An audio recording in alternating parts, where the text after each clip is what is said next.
Hello, everybody, and welcome back to Hardly Heroes. Okay. And Hardly Heroes indeed.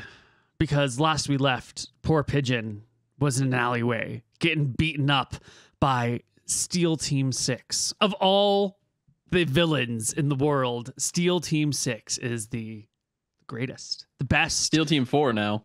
Well, they'll get 2 new members. They're going to get them. Oh. They'll replace their numbers. They're always Steel Team 6. They're like the Immortals from 300 or actual history. You know, their numbers never reduce. And we're just going to skip ahead a little bit because poor Pigeon, he doesn't do too well. He gets beaten up in the alleyway.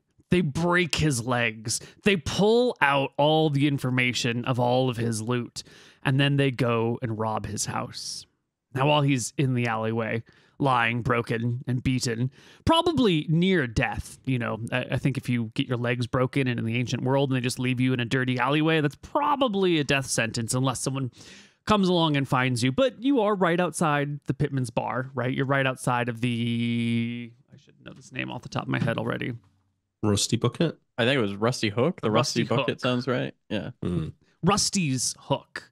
Because the guy who owns it's his name is Rusty. You're just outside of Rusty's Hook, not that far. And who should come on into work one evening to pick up her payment other than Patricia? We'll find poor Pigeon broken and beaten in an alleyway, left for dead, but not entirely out. And poor Patricia will take Pigeon back to her place, call a doctor who will take a look at the legs and be like, oh, this is from the critical hit table. This is going to take a certain amount of time to heal, and he's going to be out of commission for that entire time. I can't pay for this, Patricia. Don't worry, sweetie. I got you.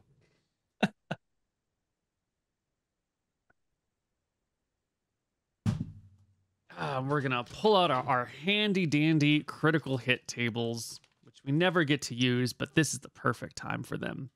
Let's get some lovely city music in the background while we figure out exactly how long Pigeon is out of commission. This is good because while you're recovering, then I can go out and spy on them and potentially threaten them. Smart. And then they can beat you up, and then I'll get ready. Yeah. You could join Neil Team 6 and defeat him from the inside. Smart. I could be the 6th member. That's true. Wait, Yeah, they should both invite us. Those dummies. That would be good. Okay. Broken bones run the gamut from minor fractures that don't hinder the character at all to life-threatening compound fractures. Generally, the previous 2 injury categories are considered to include minor breaks or cracks. This category is reserved for severe fractures. Broken bones that can be mended by a cure serious wound spell that is devoted just to knitting the bone. Broken bones heal naturally as if they were a loss of 20d6 hit points. Jesus. So bed rest in the care of a proficient healer is a really good idea if the injured character is planning on resuming his adventuring career anytime soon. Jesus need to Christ. break some more bones, yeah. Yeah. So, MrMouton, why don't you roll 20d6 for how? 69. Nice. That's nice. I like that. Nice. 69 HP that needs to be healed. Now, a proficient doctor with permanent bed rest, which is exactly what you're getting right now, will do 3 HP a day. So in 23 days, you will be mended. And in that 23 days, you are reduced to Patricia's bed. Well, in 23 days, he'll be on 1 HP. His bones will be healed, and then he won't be fucked. But really, he's going to have to rest for more like 27 days. Yeah. Oh, no. Or is that just to repair the bones? But he'd That's actually just to repair the recover his bones. HP, He'll be at HP sooner. Yeah. Okay. Yeah. Perfect. Understand. Let's see. Broken legs reduce the character to 50% of normal hit points until the legs are healed. While they're broken, you're at half HP max. And there's also, movement penalties and stuff, but that's okay because I'll you're be having bed rest. You're getting bed rest. We gotta pay her back, Luther. She's a saint. I'm getting bed rest at my house. Oh yeah, true. That's right. Because Luther will come to full HP well before that. You will have been resting in an inn. Wait. And I'm in an inn. I'm not in the house. You're not in the house. Yeah. You're just in an inn. And That's one day, true. Pigeon Yeah. doesn't come home. He just doesn't come home one day. I am still wounded at this point. Yeah. You could just be staying at the house, right? He could just be staying at the house. I probably don't do anything right away. I mean, what would you do? Even if you had the desire to do something, what would you do? You couldn't. am I still in negative HP territory? Well, you wouldn't know until you were in positive HP territory, because at negative HP, you're unconscious. Right, so I could do something. I could go and look for him, right? Yeah. Once you get back to 1 HP, you could go, search the entire city for him? Yeah, I think no. I don't think I search the entire city. I'll probably wait till I'm back on my feet. So not 1 HP, but like, 4 or 5 HP. Mm-hmm. I think I might venture a trip to Rusty's Hook to ask if anyone's seen him, or if there's anyone from my tavern that I've seen in there that I could ask them to ask for me. That might be easier. Just to ask it at the hook if anyone's seen Pigeon, basically. Mm-hmm.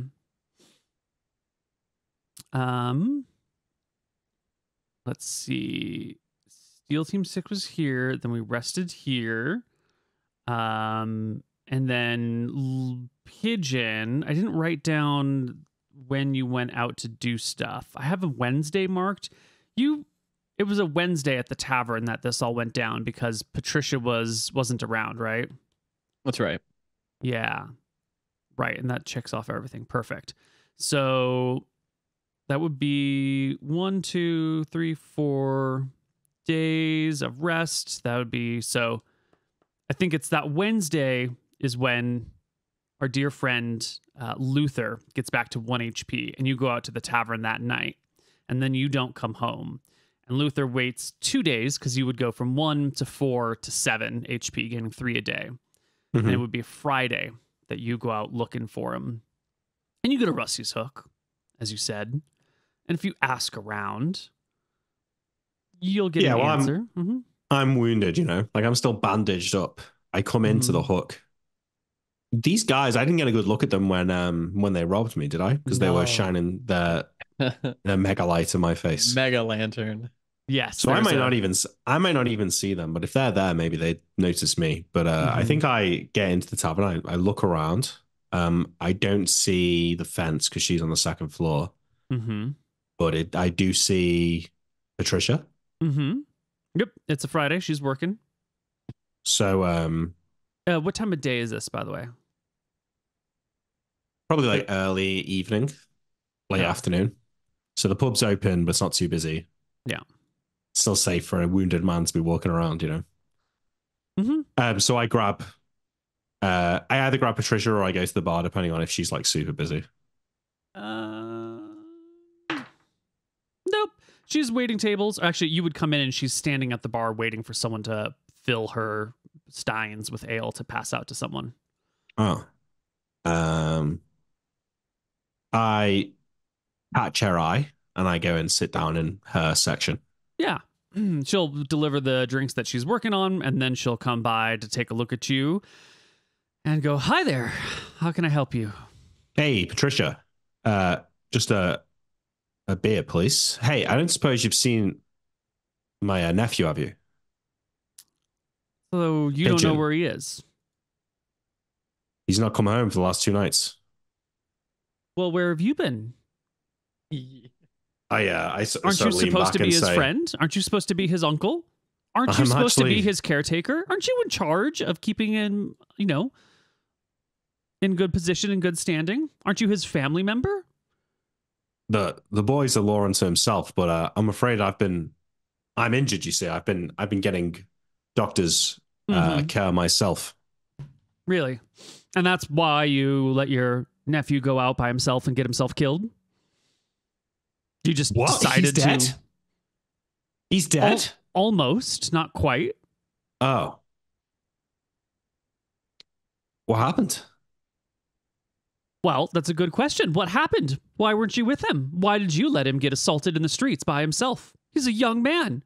He needs a lot of looking after. And you're Tell me just about what? it. Hanging out in a tavern, drinking by yourself, drinking yourself into a coma? That's not true. I came here to ask about him. Oh, I suppose you did ask. I did ask. I'm very concerned about my nephew. Where is he? What happened? He's at my place. He's unconscious. A doctor's been tending to him. Huh. He's probably going to survive, but his legs are broken. Oh, fuck. What, who did that? I look I around. don't know. I might have an idea. Same people who did this, maybe. I motioned to the bandages. I got stabbed up, didn't I? You got real stabbed Yeah. up. Yeah. I got stabbed up, so I've got like bandages on stab wounds that are probably like bleeding through. Mm-hmm. Well, I suppose they tried to finish the job. Can I see him? I'm working now, honey. Afterwards, I'll take you to him. All right. Thank you. She doesn't quite leave the table yet. She looks down her nose at you as you're sitting there and gives you the like. I frantically check my coin purse, even though I know that's not what she means. Mm-hmm. But I reach in and put like a handful of silver coins on the table. Mm-hmm. 3 silver coins. She will quickly snap them up and be like, "This will begin to cover the doctor's bills, which I am holding you accountable for, sir." I'm sure I'm deleting my wealth and hoard, I assume. Yeah. Yeah. Yeah, back to square one. But we got levels and more context. Okay. So she leaves the table at this point. I think I She don't say does. anything else to her. She will I bring don't- you a drink, and she'll actually Don't bring you food really as well. appreciate her tone. I'm shocked that this woman has spent so much time with Pigeon and she doesn't understand that this isn't my fault. But you know, guess he's been unconscious for a lot of time she spent with him, so maybe that's why. So I drink my drinks slowly. I'm not trying to get like too drunk here. I'm trying to wait out the evening for her to finish her shift. Yeah. She'll finish out her shift. It'll be late by the time, like real late by the time she's done. She closes the bar down, helps clean everything up, stacks all the chairs, and heads out. Takes you back to her place, which you don't get back to until, real late. As we're walking back from the bar in the cold night air, I've had time to think a little bit about my reaction, and I say, you're right. I should have taken better care of him, but I was focused on myself. I was in a bad way, but I don't know what we'd do without you. Thanks so much. He's a young man. His mom is gone. He's looking for good leadership in this world. And you are his uncle. You're the only one he's got. You need to stick by him. Well, Pigeon's had a rough time in life. Me being the only one he's got. Just a compounding factor, I'm afraid. Not much of a role model myself. Well, you can fix that. Maybe I can. With a role model of my own, I give her a smile.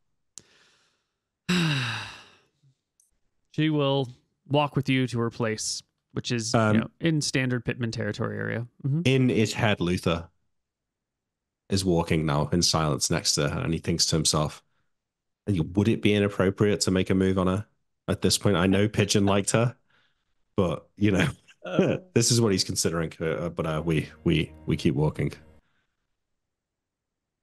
to the house. What a sleazy uncle, huh? Listen, a tiger can't change his stripes or whatever the saying is. I have to pause slightly. For some reason, our audio is being picked up, but the game audio is not being picked up because Windows had an update. Fed up with these goddamn Windows updates. Seriously. Okay, now it's being picked up. Excellent. Resume game here. Sorry about the music playing. It's all Windows' fault. You find Pigeon. He's unconscious. He's at probably negative HP in a bed, just like you were earlier today, unconscious in Patricia's house. What's our house like? It's small. It's fairly neat and tidy. There's not actually a lot going on here.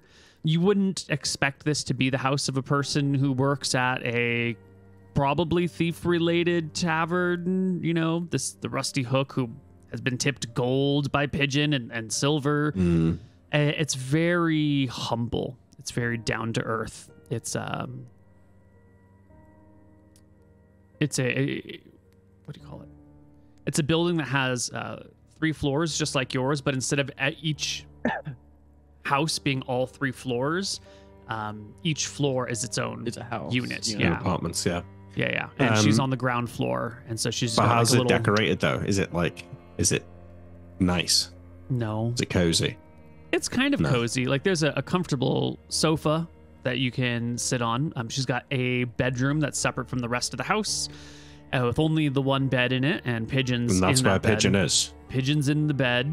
And you can see there's like medical supplies and bandages around. There's a bucket with some bloody water in it nearby. Some scrub brushes.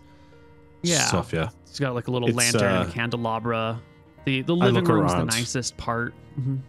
As we go in, I look around and say, it's cozy in here. You keep it well. Thanks. Is he through here? I say, sort of motioning towards the bedroom. Yeah. And she just sort of leads you in, and you can see him. You can see your boy. Look what they've done to your boy. I kneel down at the side of the bed and sort of like take his hand and put my head down and sort of like mumble a little bit to myself. And then a few seconds later, fighting back the tears, I turn around and say, would you mind giving Gus a moment? She rests a hand very gently on your shoulder for a moment and then lets go and walks away. They caught me, Luther.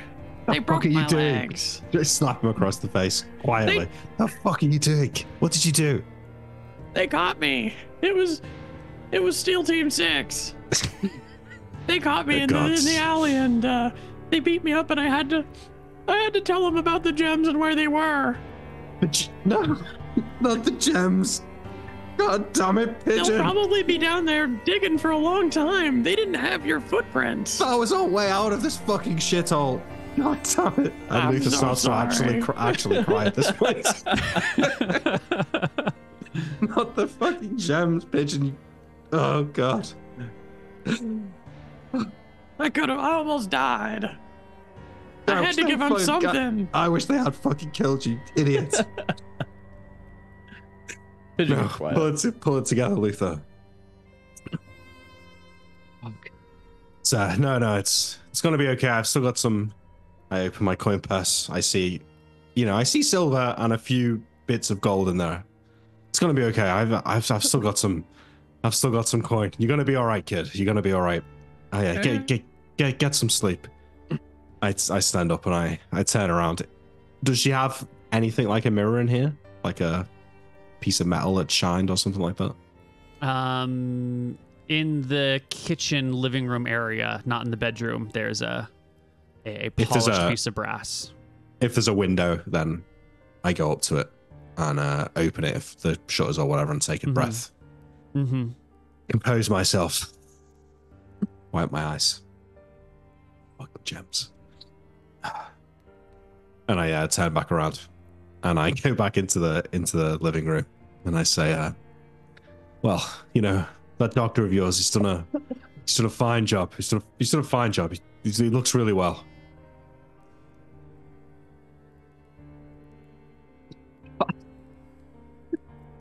Oh, God. How has this happened? Fuck.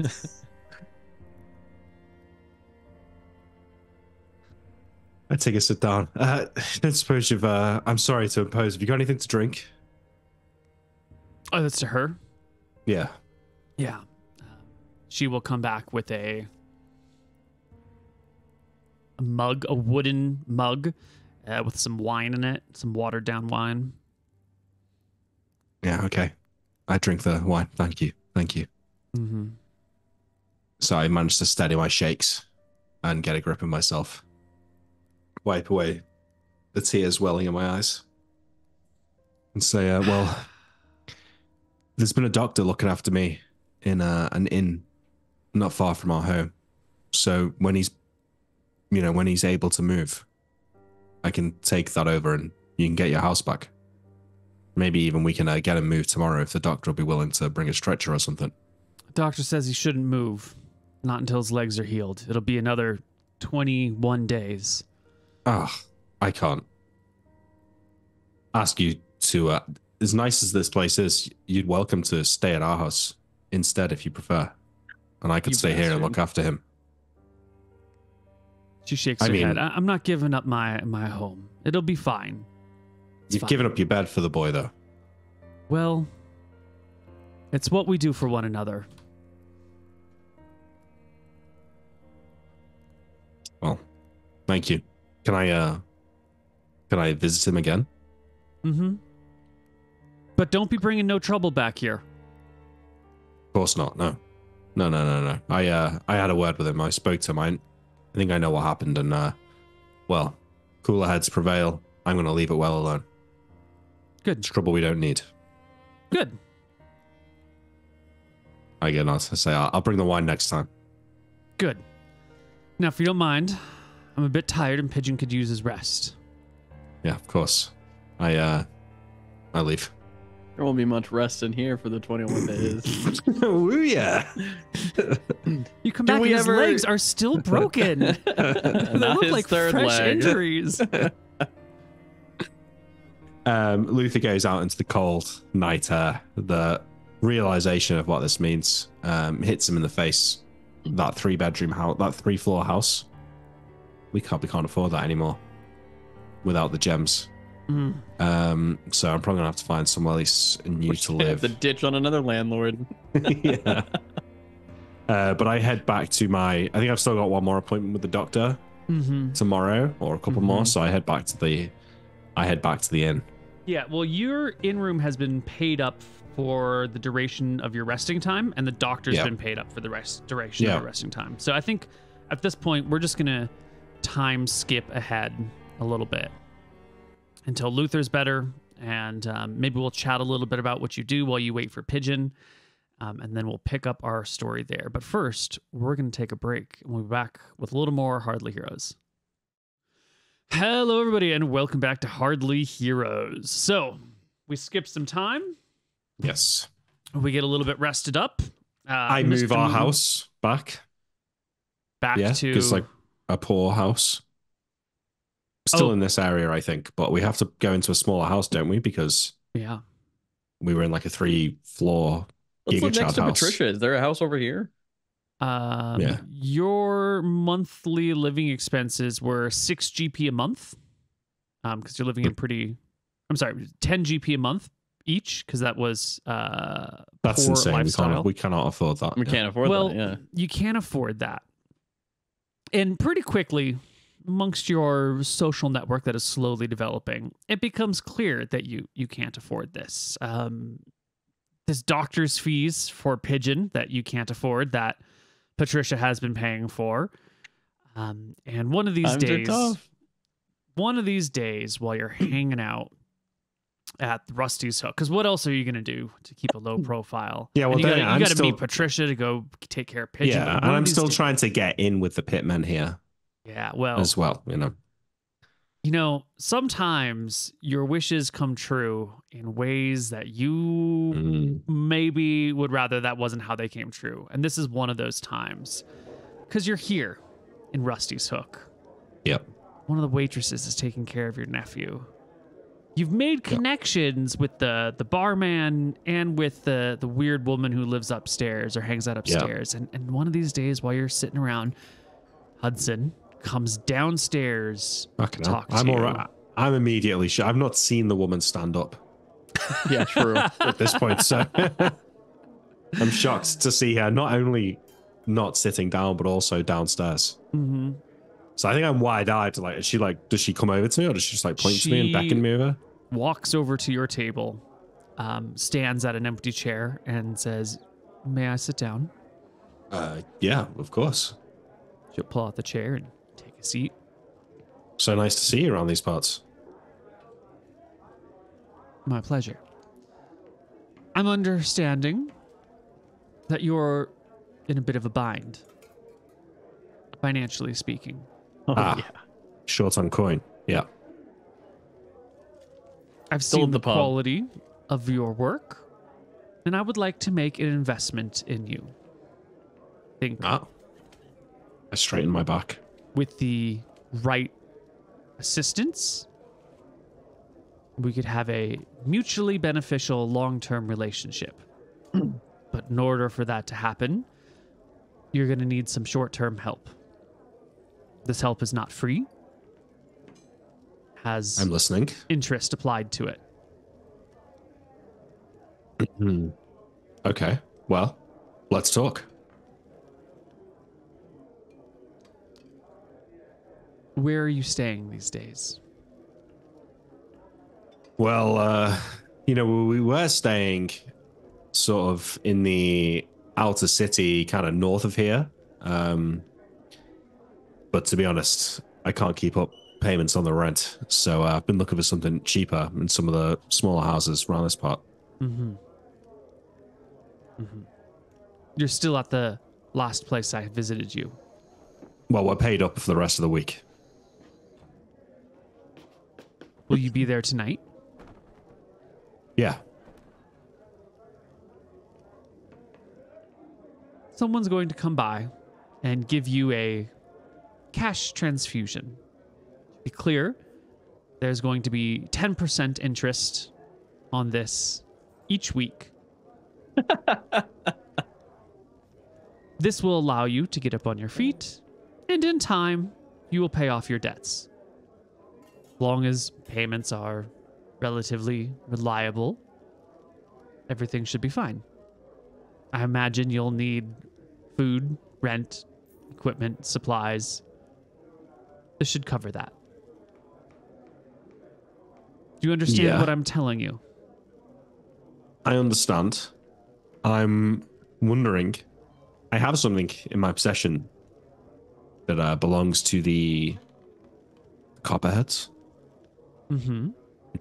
Journal, some keys, a locksmith of theirs. Maybe that's worth something to you.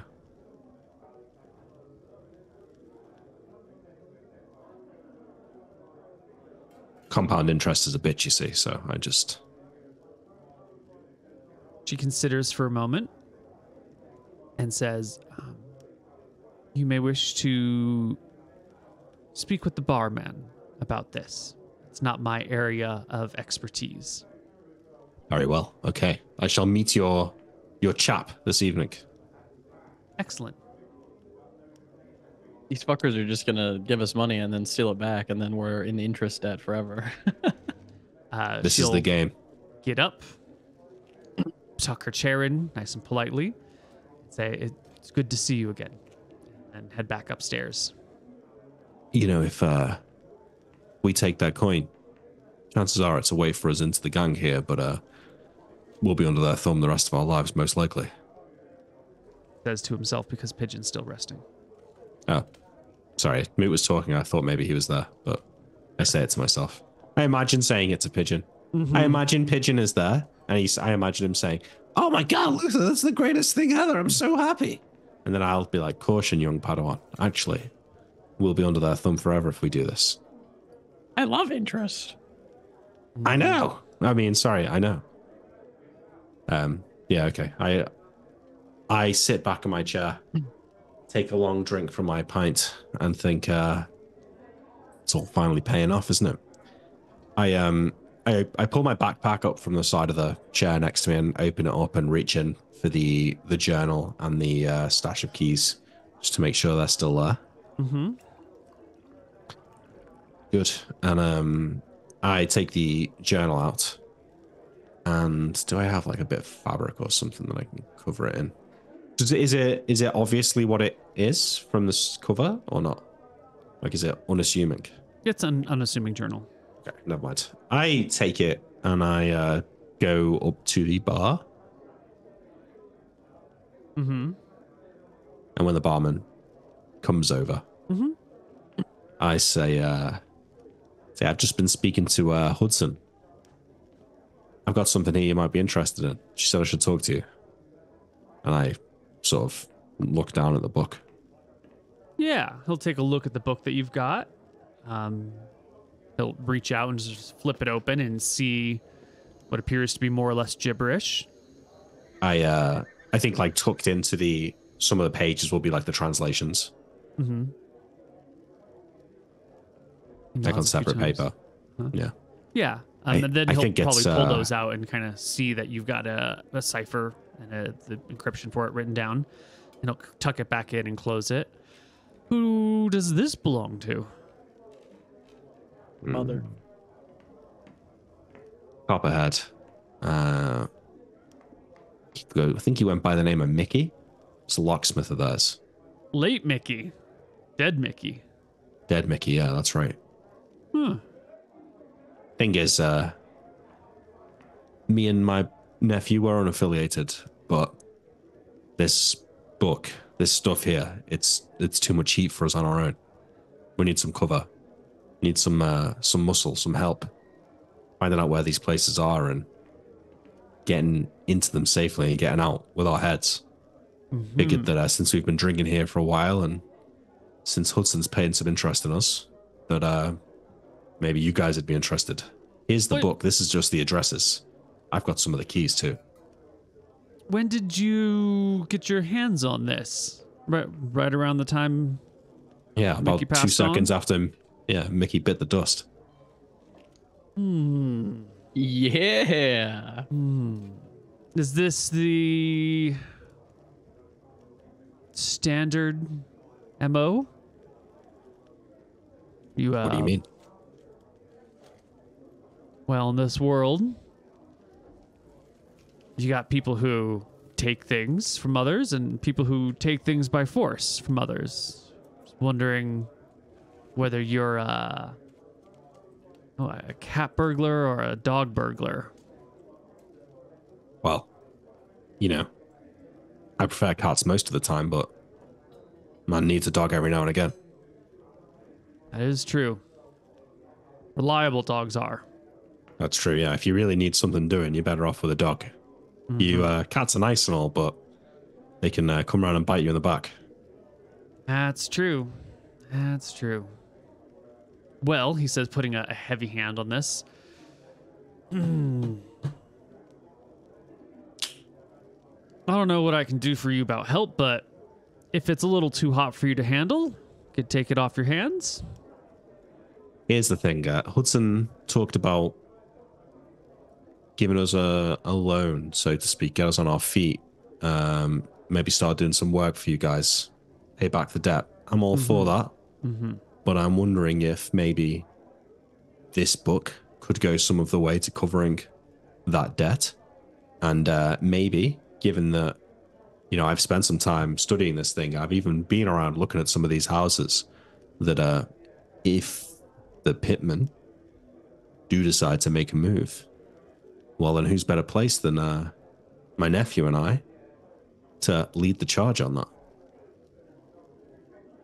Like I said, this is just the book. The nephew with the broken legs, that's... Yeah, he's going to be waylaid for a few weeks.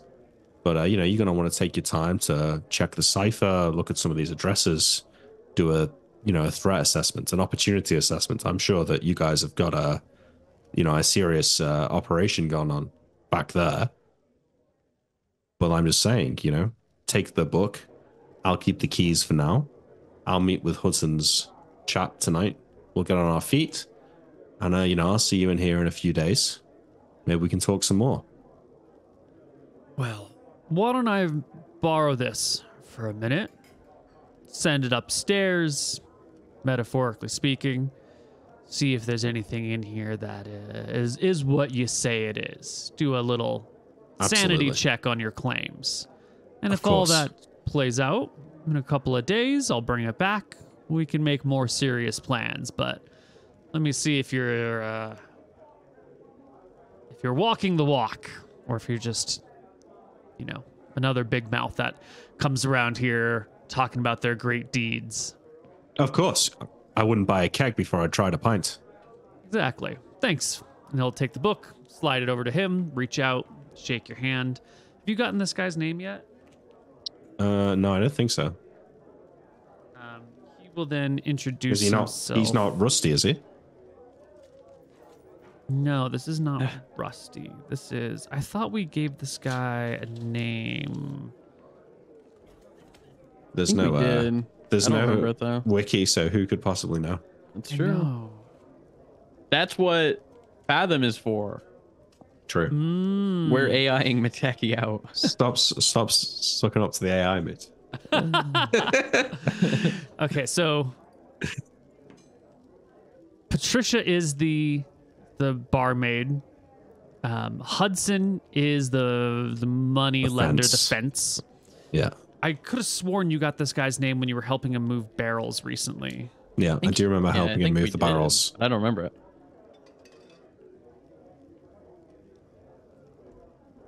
He's probably called like Steve.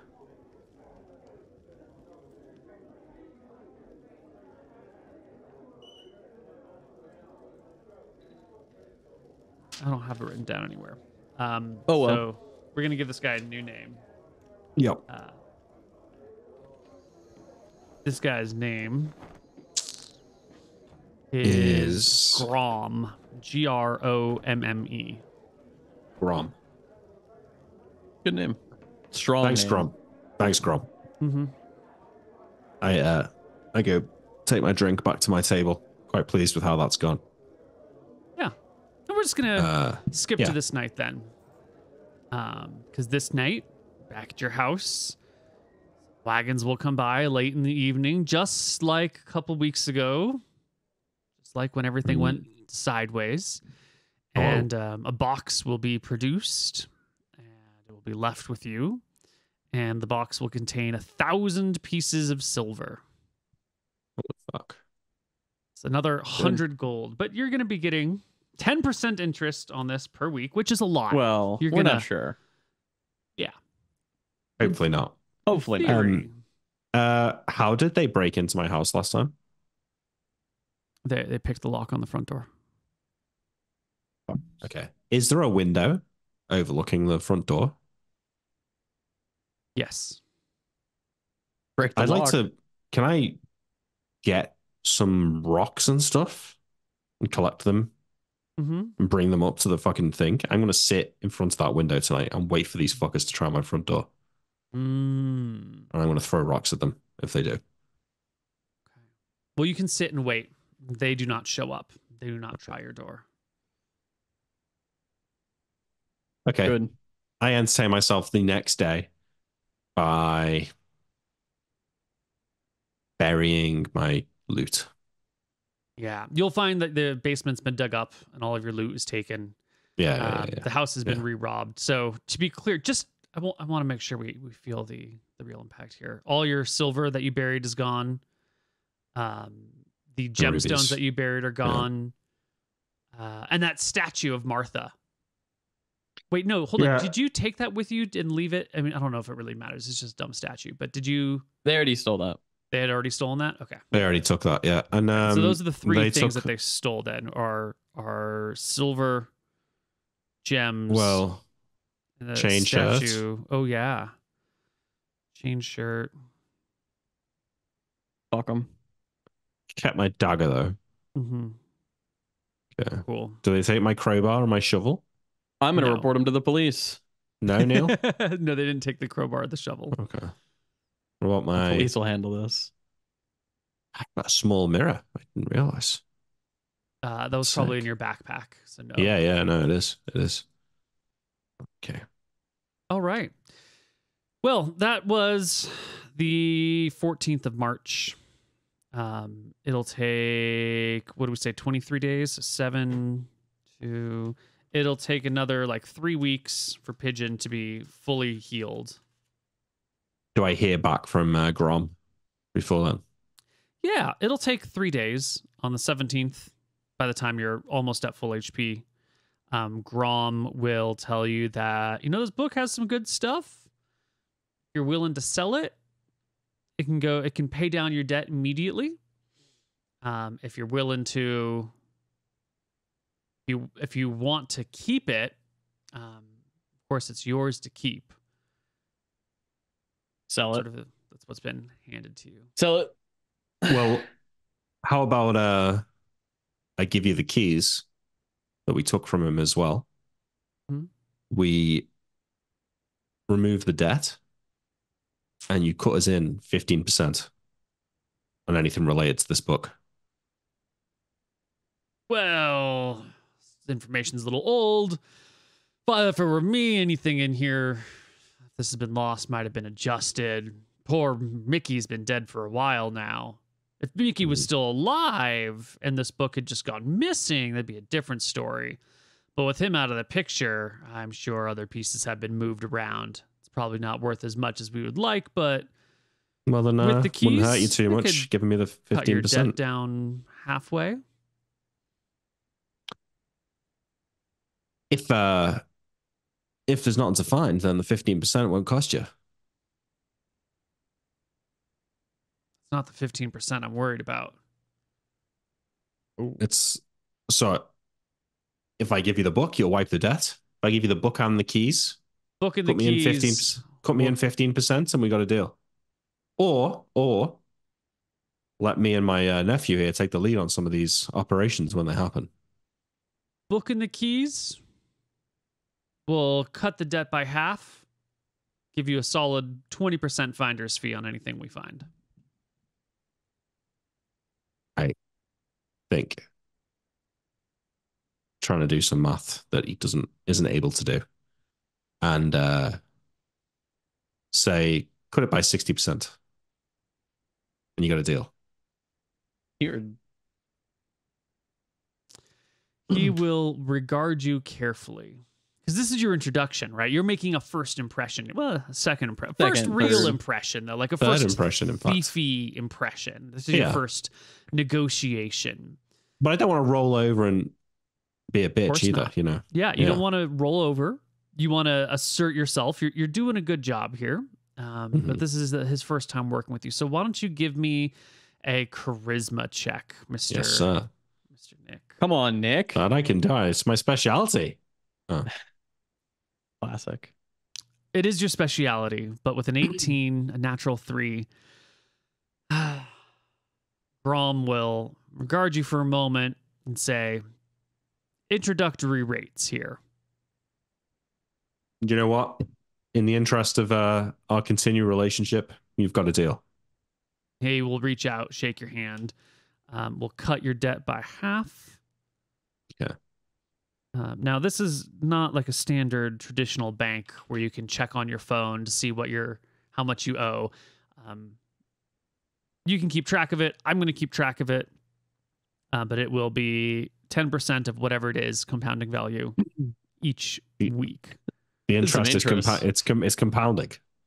On every Sunday, it will compound. So right now you owe 50. By next Sunday, you'll owe 55.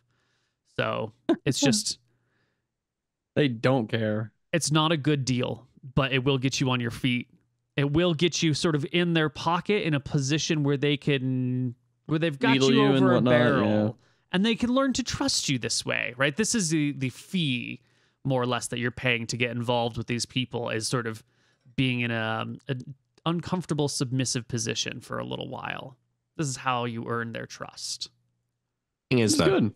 I mean, I know it's only 500 silver, but if you owe the bank $1,000, that's your problem. If you owe the bank 10 billion, that's the bank's That's problem. their problem. Yeah, it is.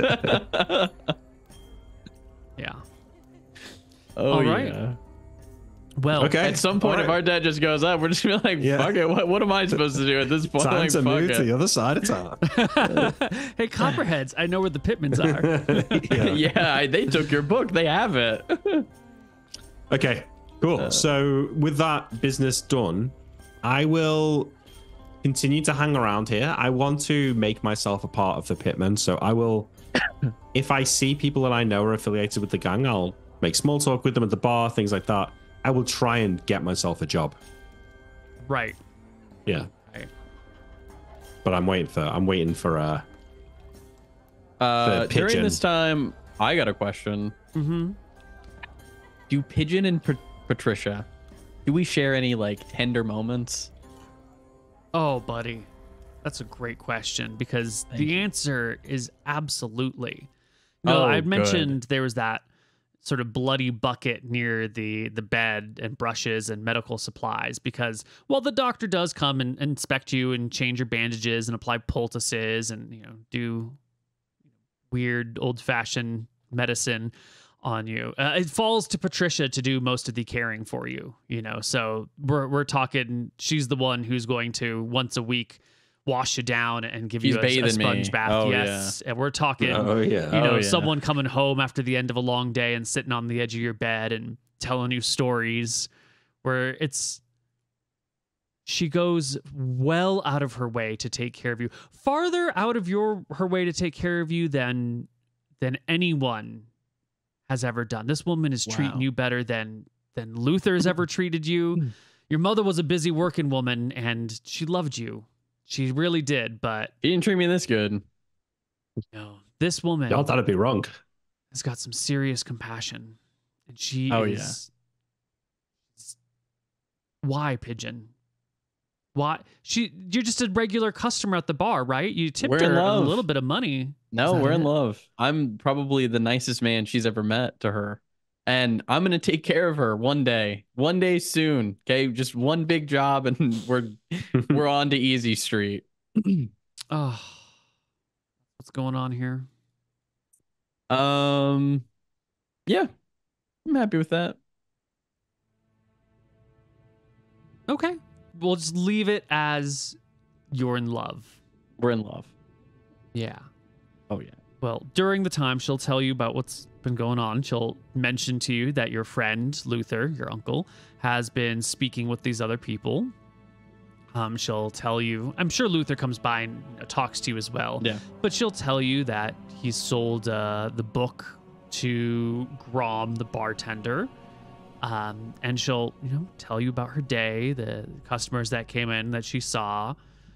And this is much more of like a monologuing, I'm going to come home and just talk for an hour and tell you about my day. Not like a back and forth conversation, more of like a... Pigeon's a good listener. I believe that actually. That does track. He'll listen, he'll agree, he'll give advice. He will always ask her, questions and let her monologue and go on. He's super into this lady and super interested in her. So the more that he gets to talk with her, the happier he is. Excellent. Now I'm going to have to ask for a charisma check here, Pigeon. Because you're kind of an awkward guy, but... Wouldn't be better. It wouldn't be, It wouldn't be D&D if there wasn't a charisma check to see how well you can get along. I really want this to be a good roll. Here we go. 25. That's he's nailed it. Oh, yeah. Buddy. Let's go. All the pain and suffering was worth it. Maybe there is love here. Maybe it's not just Pigeon's imagination. Maybe something is blooming between these two unlikely characters. Beautiful. We're going to go back to Luther for a moment. Because you're hanging around the bar. You're looking for work. But this Rusty's Hook is the sort of open to all bunch of ne'er-do-wells, the sort of people who are trying to get into the gang. Same plot as you, right? And so it's mostly regular, run-of-the-mill wannabe thieves. What I'm imagining might happen is that, like, there's a job going, someone doesn't turn up, and then, like, someone's like, we need like, one guy, like, to stand guard, or this is a 4-man job, there's only 3 of us, so we need a 4th guy to, like, come and have a fight or something. Like, any opportunity to get involved is basically what I'm looking for. Or if I hear of if I'm drinking with anyone and they're like, oh, there's an after party in this other tavern. Like, if I can get an invite to the next tavern, right, I will take that as well. Well, that's really what you want, is because that's what I was gonna get at, is that there's got to be the place that the gang has for their headquarters, right?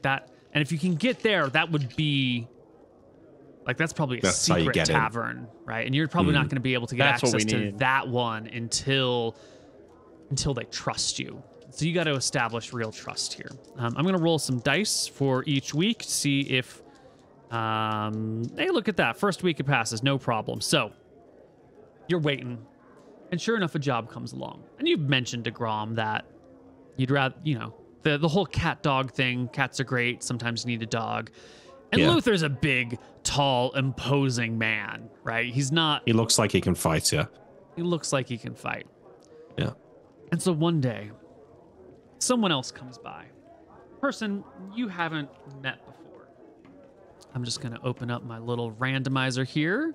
Do they just like, it's like tap you on the shoulder and like say, come? No, it's not going to go Is there a down way quite to like that. identify people in the gang proper or not? You just have to know. You haven't yet seen it. If there's some sort of like identifier, it's not obvious, right? The copperheads are kind of odd. They tend to like wear copper related things. They try and show off their affiliation. The demon slayers, you know, they have that town guard look to them. The pitmen, they just sort of blend. That's sort of their thing. They're not flashing Good gang colors around. Yeah. You are going to be met by woman is going to tap you on the shoulder. She calls herself Terrapin. Okay, have I seen her around or not? No. Well, give me a charisma check, maybe. Let's see. Yes. Because you've been hanging 23? out. You have seen her in here before. She hasn't, like, it's a face that you barely recognize, that you like, I think I've seen her at the tavern, but it's not the sort of face where, like, you've sat across from her and you've seen her sitting with a bunch of people. Maybe she's just, like, kind of comes in and comes out, or maybe she was sitting by herself, or maybe she, like, was with a group of people one time weeks ago. It's that vague recollection of she's definitely been in here. Okay. But she comes on over to you. You watch her, like she walks towards you in your line of sight, looking at you so that you know she's approaching. I sort of like take my hand away from my drink and put it below the table as she walks over. Just, you know, cautiously, as anyone would. Yeah. And she'll motion to the chair in front of her and say, "May I sit down?" Of course. Hi. She reaches her hands across the table. I'm Terrapin. Before we get into the introductions, what does she look like? What is she wearing? How old is she? She is about 25 years old. Fathom, take note. Terrapin is 25 years old, 5'10", 130 pounds, human female, right-handed. She'll shake your right hand. Hotness still, please. Okay. It's important for me. Right. It's not the most important, but it is an important stat. A 13, above very top end of nice average. Looking. Yes. Okay, so she says, "I'm Terrapin." I say, "My name's Luther. Nice to meet you, Terrapin." Grom told me that you are available. Oh, that's right. Yeah, I am. Excellent. We do all sorts of work. Need a distraction. Then you've come to the right place. Who am I distracting? Demon Slayers. Okay. You fucked up, Nick. You should have said, "I'm free all night." Can I get a bit more information? No, actually. This is how it's going to go, new guy. Okay. Let's hear it. I'm going to take you to a spot. I'm going to tell you to wait for a signal. When the signal happens, you're going to draw a lot of attention. You're going to try and get as much attention on you as possible. And when that attention turns ugly, I assume that I would recommend that you run. But if you want to stand there and take a beating, you stand there and take a beating. I'll do what I gotta do. Good. All right. What's the signal? She pauses for a moment. The signal is going to be the church bells from the old temple down the road. You'll be able to hear it from where you are. And when they go off, sounding the mid-afternoon time change, that's when you do it. Okay. And if it all goes well, I'll meet you back here. And that'll be that. In the evening. Make sure you're not followed. Yes, Mom. Good. Any questions? We going there now? 20 minutes. All right. Excellent. She'll get up, shake your hand again, and head back to the bar where she will go and speak with Grom. And you get the impression they're talking about you. And then she will head out the front door and just sort of vanish. She'll come back 20 minutes later and pick you up and head in towards the Demon Slayer territory with you. As I'm walking there, I want to try and, like, I'm playing Assassin's Creed. I want to know what my escape routes are, you know? I want to try and find, like, if there's a ladder or a rope on the side of a building, like, find somewhere that I know I can run to and get onto a roof and get away quickly. Yeah, that's a great idea. 'Cause she's going to take you, if you're starting at Rusty's Hook, she's going to take you along this road and then cut through this territory right here. You can see it on the map. She avoids this, what is this? The ruined area of town and just avoids that street altogether. Cuts through here and then cuts down to the road again. And heads right over to this major intersection right here. And it's, you know, it's quite a while before the mid-afternoon bells are going to change. It's maybe high noon right now. And she'll point out to, like, this major intersection is where I need you to get all the attention you can possibly get. All the attention. You understand? Nod. I look around me. Like, It's- how penned in am I by people here?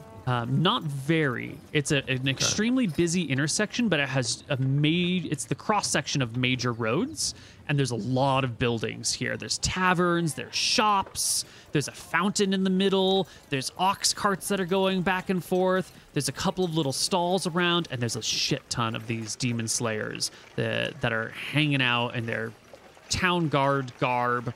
Some of them, they don't have armor on, but they've got the, like, you know, short jerkins and the bulging muscles and the uniform appearance, the short cropped hair.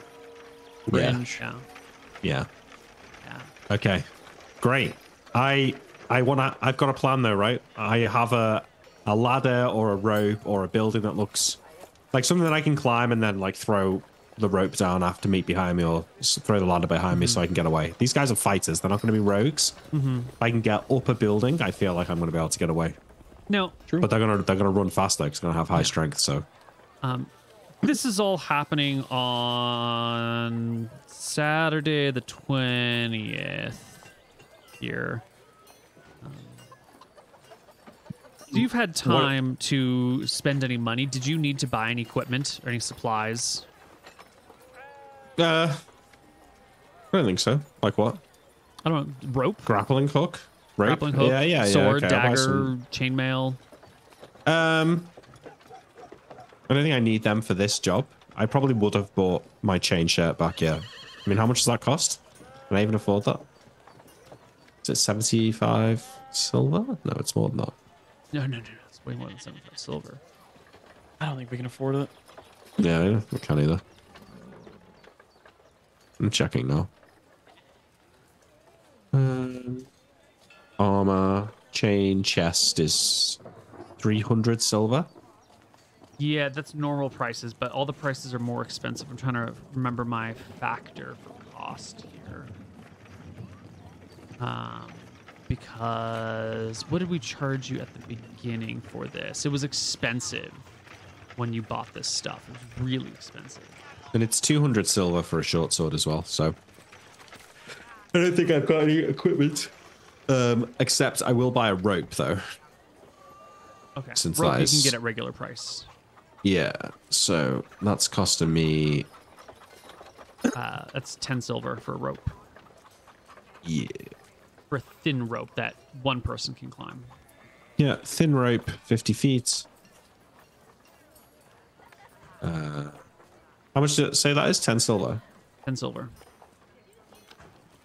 Fantastic. And it weighs 8 pounds. 8 pounds. Okay, but I'm just to clarify, I'm not looking to rely on me lassoing a rope to escape here. I want something already set up that I can use. Yeah, well, you've got a few hours, so you can go and maybe I can set my own rope up then. Or maybe I climb up a building. Yeah, well, I could go to a certain alley, tie a rope. Okay, so an alley off of the major intersection is what you're looking at. Cool. Why don't you use the map that we've got before us and show me if this intersection is where everything needs to go down. Where do you want to set this rope? You know, towards the inner city, away, towards the fountains in the guardians. The fountains in the middle, yeah. Yeah, very center. Okay. I'm gonna pick a street that's like, you know, like, oh, that's well too thick. Hang on.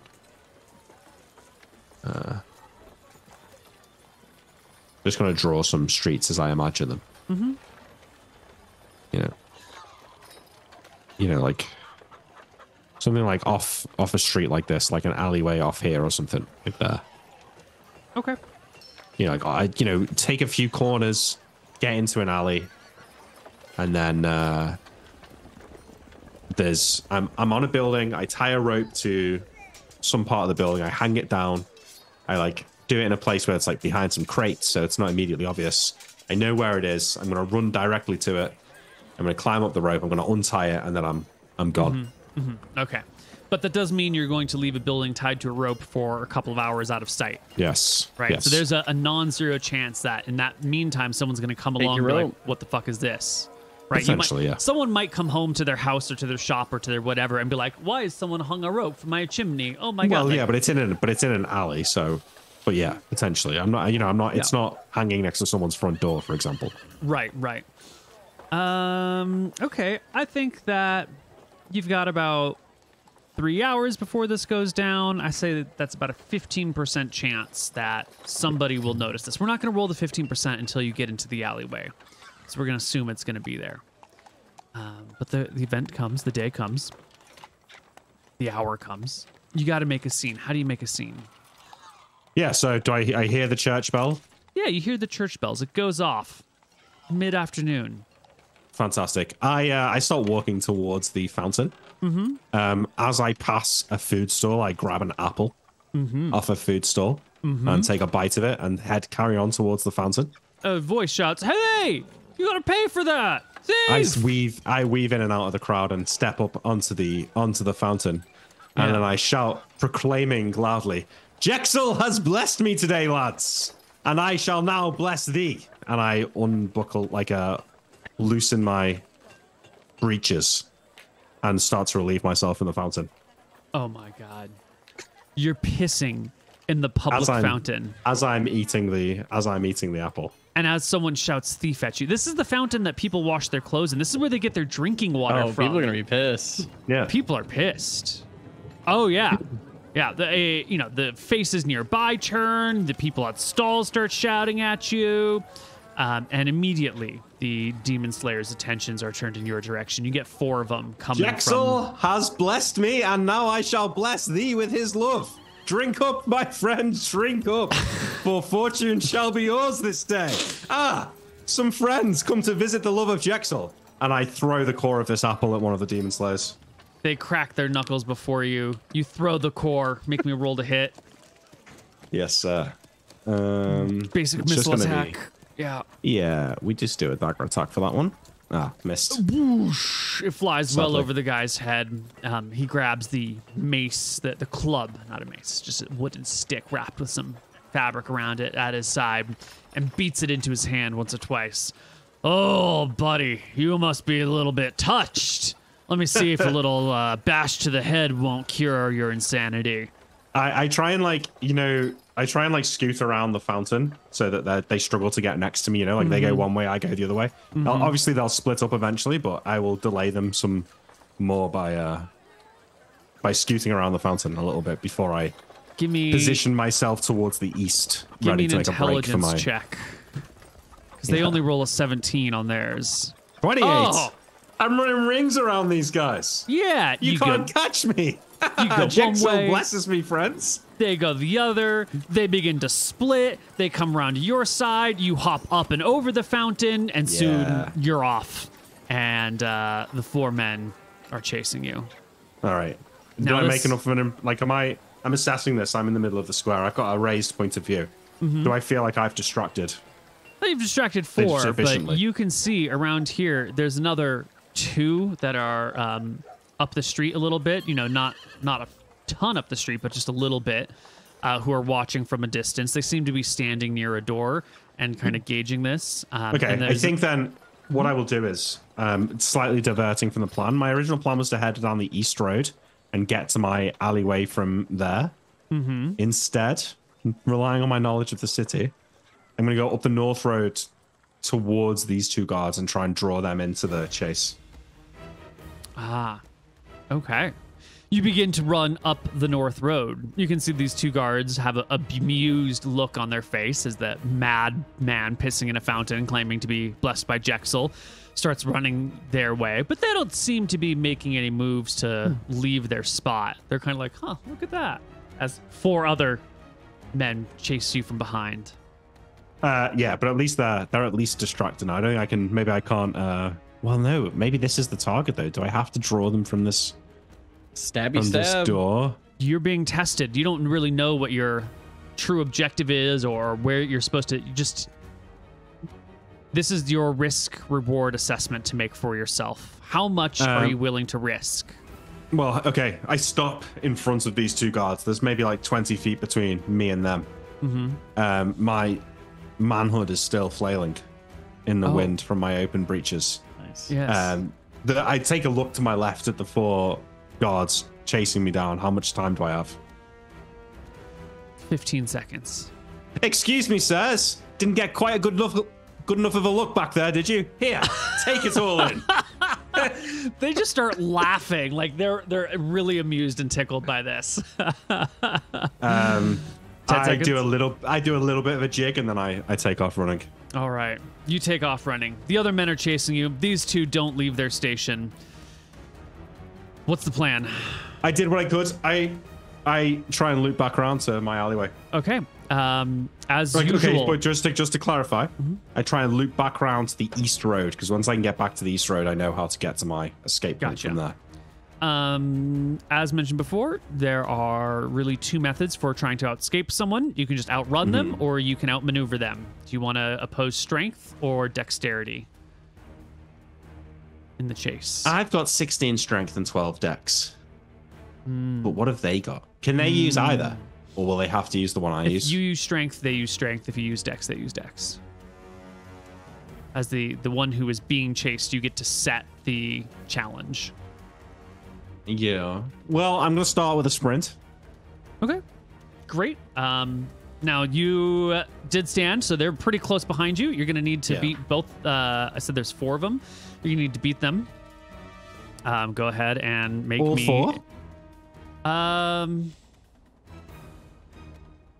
It's a crowded area.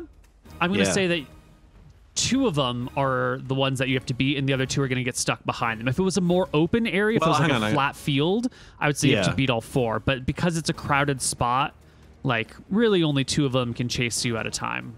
With it being crowded, would I get bonus? Like, I feel like it would be easier to escape via dexterity than it would be via strength. Like, would I get a bonus on my dex roll because it's harder to find someone in a... Like, it's easy to escape someone by being sneaky in a crowded place.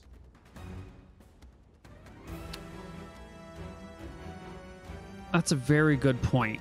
That is absolutely something that needs to be considered and written into chase rules. Because it's like if you were in an open field, how do you use dexterity to escape? I would just say you negatives. couldn't, but if you're in a really crowded place, it should be much easier to escape with that.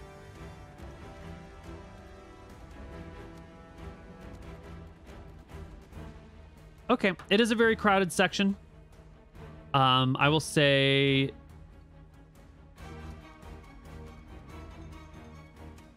Yeah, I can give you advantage on your check because it's so crowded. Okay. I'll do Dex then. Okay. Yep. Go ahead and roll it for me. Pass. 23. 23. And the Slayers.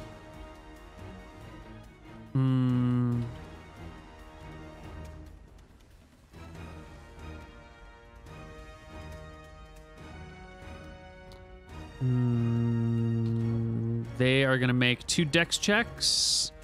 A 12 and a 15. Fuck yeah. Yeah, so it's pretty easy. In fact, it's really easy. You dodge to the left.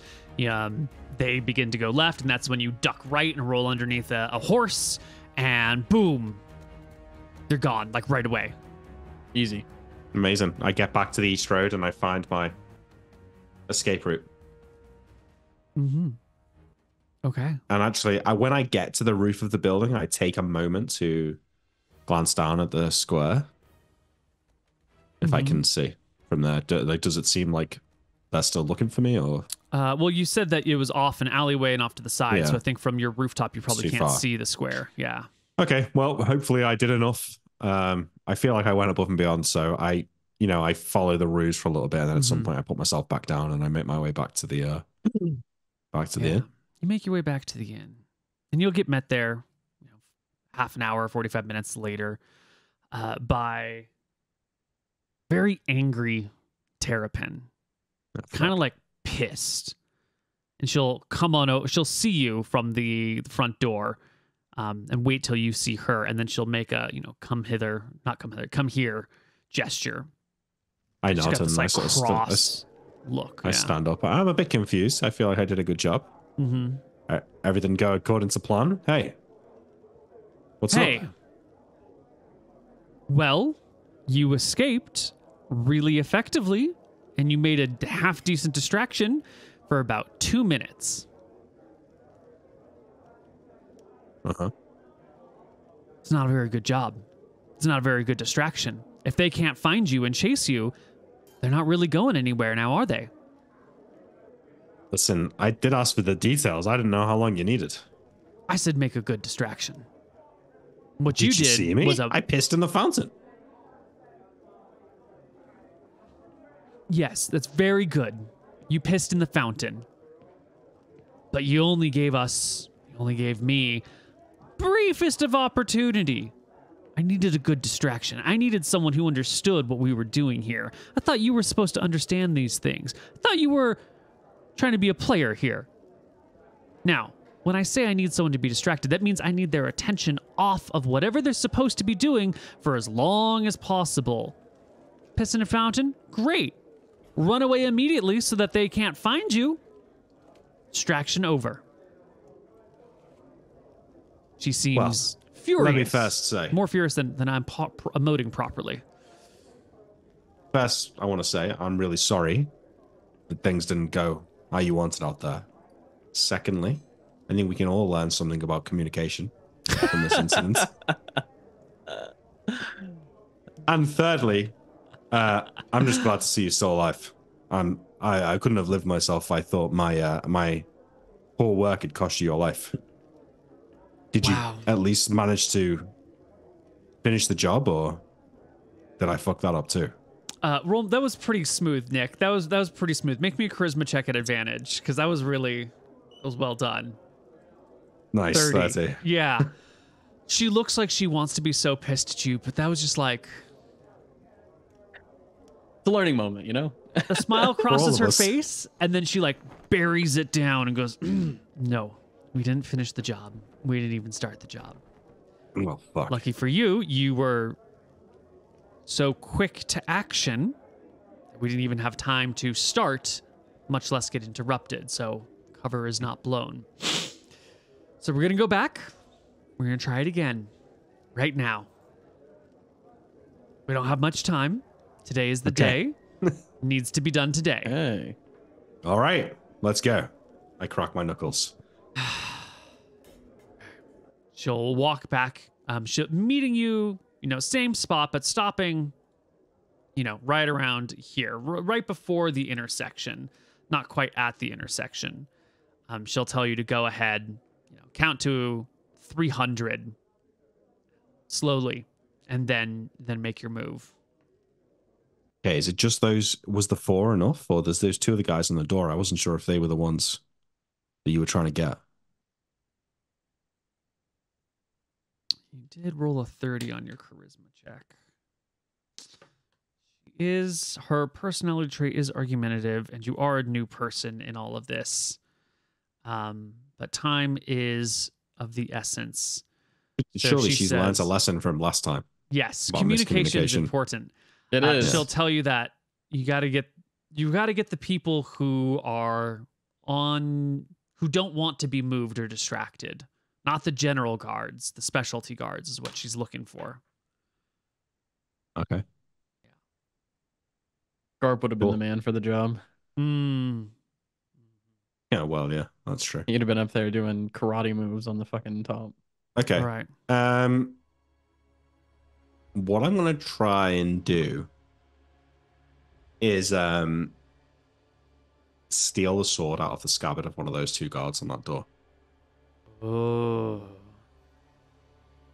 That's a risky play. Well, That they'd would kill me get then, their not beat me up. attention. But it is risky. I could just throw a rock at them. Like, do I feel like stealing the sword is 100% a line cross that'd get me killed if I'm caught? It's not Because I feel 100% going to get you killed, right? If you steal the sword and you hit them with the sword, that's likely to get you killed. But there's the concept of proportional response in all things, right? If someone steals something off of you, you give them a good beating. The beating might go too far, and they might accidentally kill you in the beating, but, you know. I'm level 4, though. I'm probably not likely to get beaten to death Take just the because sword, you're good. your average guy's got... And I'm also thinking that them losing their sword, is something that they can't countenance. So they'll have to chase me. And if I'm backed into a corner and I throw the sword, they might go for the sword rather than me in the last moment. Right. Now, you could just take the sword. Yeah, or I could take the sword if I can get away. Now, another thing to consider here, right? You're supposed to be distracting them. Yeah. Are they going to recognize you from earlier? I'll wear my hood up, but they might. I mean, you did run by the sword. and Yeah, I did, helicopter but- your dick in front of them. They probably weren't taking a good look at my face, is what I'll say. Okay. Also true. Okay. Okay. Yeah. So they probably won't notice you, and we're not concerned about them noticing you. Yeah, I mean, I'm not going to show myself to them until I've taken the sword, at which point, if they notice me, it's fine. Right, because this isn't running up and being like, la, la, la, grabbing the sword. Yeah, This yeah. is going to be more of a... Behind you, grab the sword. Walk past them, come back around, sneaking, pull out their scabbard, and then... Okay. All right. Well, let's do it, Nick. Yes. Okay, wait, I checked my rope. I put my rope back where it was. Yep. Yeah, Well, okay. you've got a count of 300 before this needs to go off. I don't know if you have time to scale a building in an alleyway. True. Yeah. While I was running around, if I've spotted a good escape location that already exists, then I'll make a note of that as my exit. Give me a perception check and an intelligence check. You can make the perception at advantage because you scoped the area out. Okay, well, I passed the perception but failed the intelligence. Okay.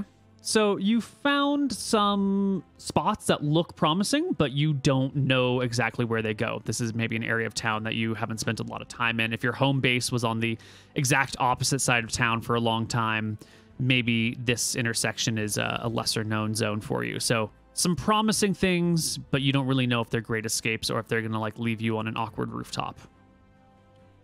Okay. Okay. All How are you right. gonna do So, It's the moment. well, Truth. I try and walk past them in the crowd Mm-hmm. with my hood up. Yeah, They're just guarding a door, right? Yeah, there's both standing on the same side of a door on the main street, fairly nondescript. So You I'm know. assuming that there's another building next to the one that they're guarding.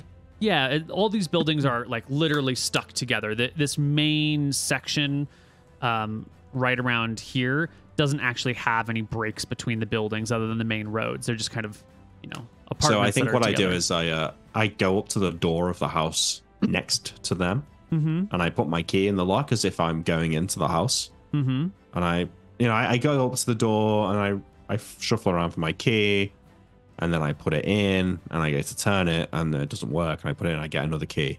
And I kind of wait for their hackles to go down about me being there. Yeah. And then when the moment is right, go down. Heckles, yeah, like He thinks he's being heckled. like someone goes close to them and they're on edge, and then a few moments pass and nothing happens, and they relax a little bit. Right. Okay, And so it's at that moment. So you're paying attention to them as you're trying to notice I'm pretending to open this door, yeah. And then when I feel like they're relaxed, well, I just make a grab for the sword. Okay. Go to the building next to them. Assuming that the front door of the building is near them. Right. Yeah, because there's a door, then there's 10 feet of wall. Then you've got the 2 guards, which cover another 10 feet of wall, and then there's another door. So it's about a 10-foot jump between the door you're at and the guards, which is you can close that in 3 steps. But yeah, I can still close it quite quickly. Yeah. Door next to them. They know what that building is and who would operate in that building. And so die roll here. 1 sec. Oh, you got lucky. Yeah.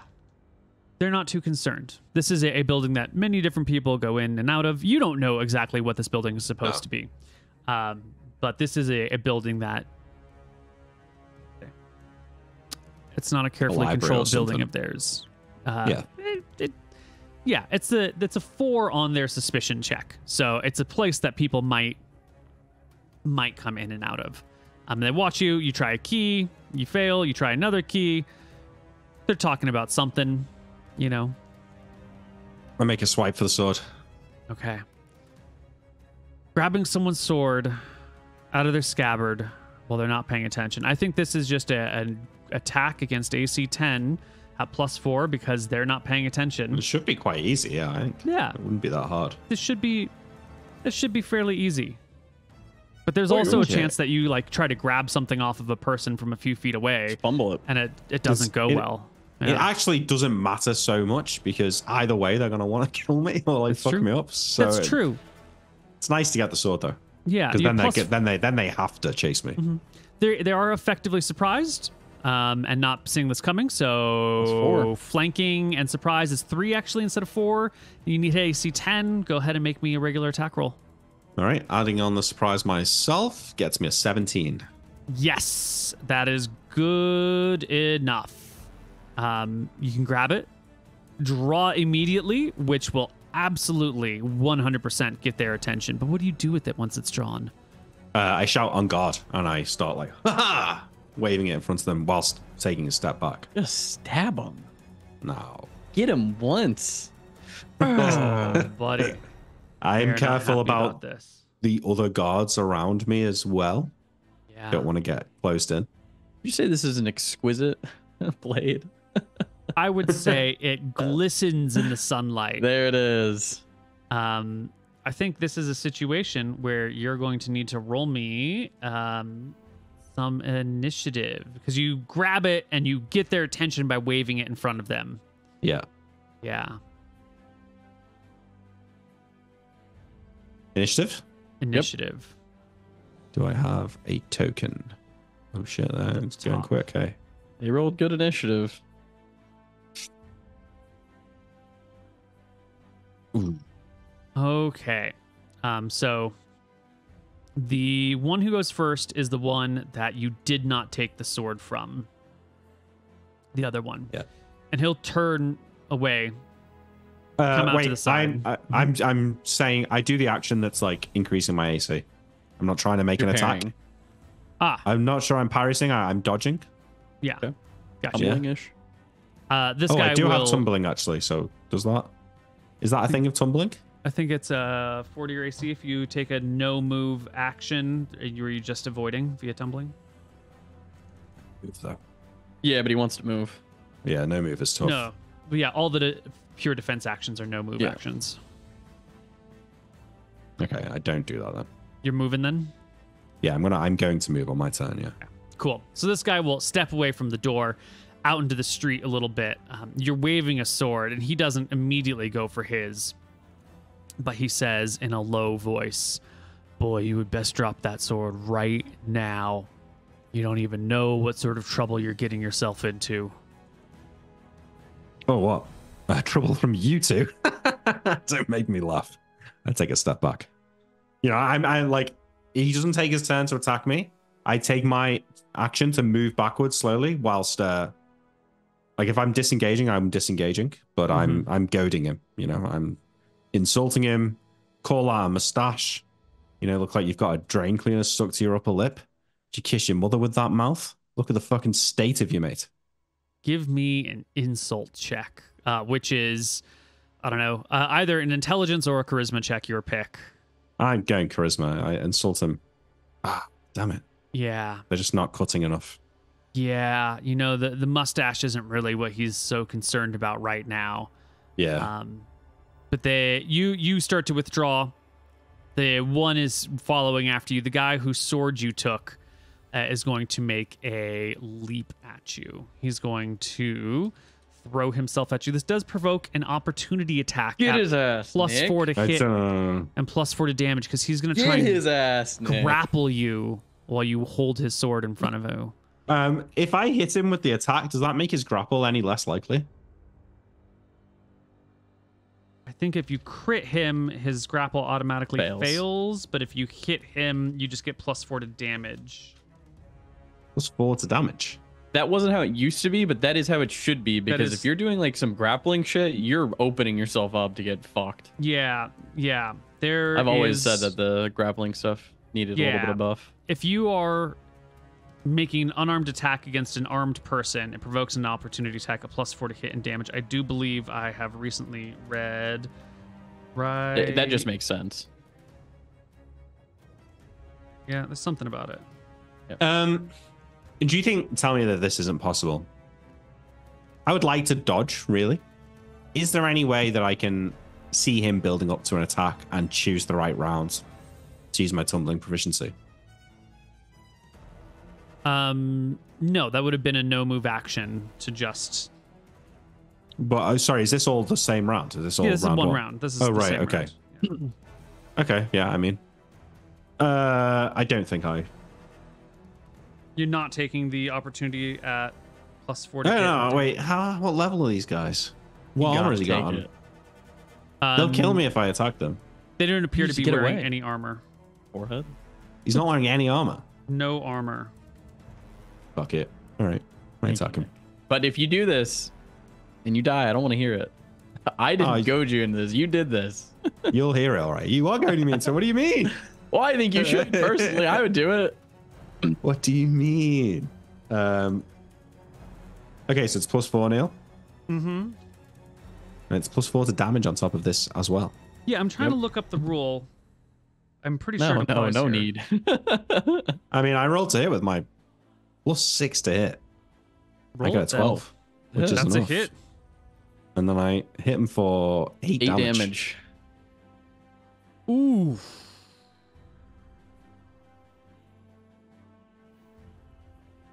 I like it. It makes grappling at a low level very dangerous against a person with a sword, which it should be. Yeah. But if you're like level yeah. 10, you can just like walk through someone's guard because you're not asked about 8 damage. Yeah.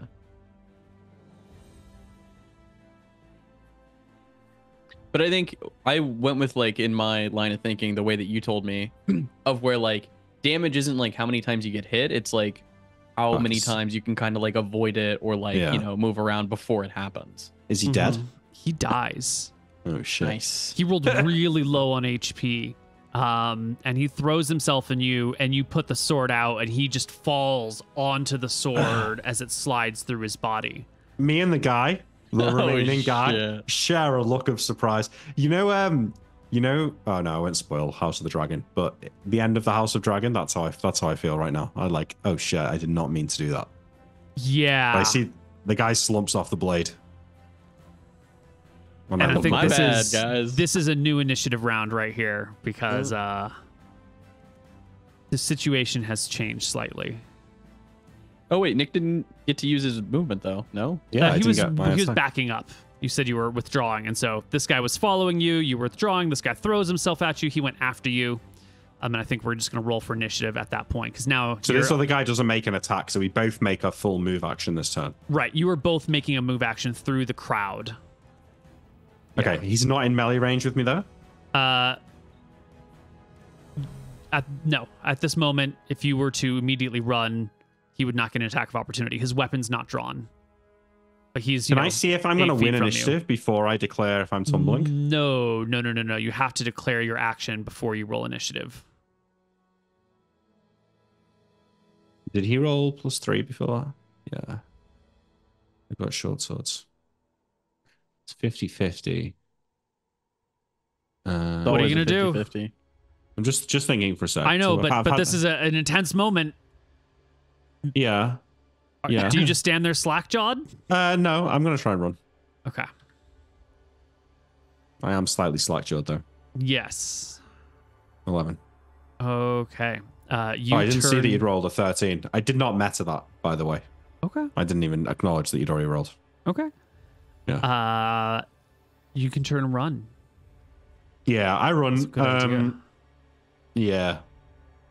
What I want to do is like trip him over. I want to really like delay the chase here. You know? Like, so I want to run away, but I don't want to get away. So I'm still going to roll to escape, but if I feel like I'm leaving him in the dust, I'm going to slow down and keep taunting him, yeah. Mm-hmm. And maybe use the time to set up things for him to trip over. Yeah. Okay. So opposed strength, opposed dex. Let's go for dex. Yeah, we're just in the same situation, or is it cleared out because I just killed someone? You just happened a moment ago. Give it a few rounds and it'll clear out. All right, well, we'll do dex this round then. Okay. Nick still gets advantage on his dex because it's super crowded. Yeah. 29. good. So we need advantage his for 22. So you don't lose him, but you get a lot of distance from him. You duck this That's way, good. you turn that way. You begin to head back towards, because he's blocking this avenue. So you're heading this way towards the main intersection. And as you do so, let's just make these things a little bit more accurate, relatively speaking. He's like this, and you're like this. They're gonna be mad you killed someone now. Oh, I gotta What did you do? Yeah. So you turn and you start running this way, and this guy's shouting, but you're going first, and you're ducking and weaving and turning. And the two of the people in the main area will hear the shouting and see a man with a bloody sword running in their direction. And they're going to get delayed initiatives. I'm going to add 5 to their... Actually, what... You're on initiative... 11. 11? Why did I clear them? I didn't mean to clear them. You're on 11 and he's on 13. This is all still that same round? It is that same round. Yeah. You start running through this area, and these two people are going to roll for initiative. Before you roll, if I beat them in initiative, i.e. if I get to them before they notice me properly, I will try and shoulder barge one of them to the ground as I run past him. Okay. But if they're already ready, I'm not going to do that. Do you know what I mean? So it's only if I win initiative. They're only which I rolling. do. They're rolling their D10 plus whatever after plus your 11. So you're going to automatically beat them. That makes sense. Okay. So I'm going to try and choose the one who looks least steady on his feet. Okay. And I'm going to just like barrel into him and like take him out as I go Give past. me an opposed strength check. I feel like I should get an advantage. I wasn't going to make shoulder barged. give you an attack to hit. I was just going to give you the strength check. But if you want to make an attack and then a strength check, that makes sense. I'm just saying, I said to you, Neil, charge at me full speed and try and knock me over, you'd have a lot harder time than if you did it when I was not paying attention. He rolled like a 1 on his harder. surprise check. Go ahead. Okay, Make your so strength he's check at surprised. advantage. Yes. 21 to 22. Fuck, this Against guy's his a tank. 30. Yeah, he just stands there, it's a natural 17 he rolled. So, yeah. He stands there, takes the shoulder check. You sort of bounce off of him, twirl through the streets a little bit, and keep running southward. Yeah. Yep. Yep. All right. South you go. Being chased by 3 of these people now. And the one who's chasing you will shout out, "He killed Timmy! Get him!" And oh, shit. They will all turn and converge on you. These last 2 will make dex checks as they begin to chase. You would roll the 30.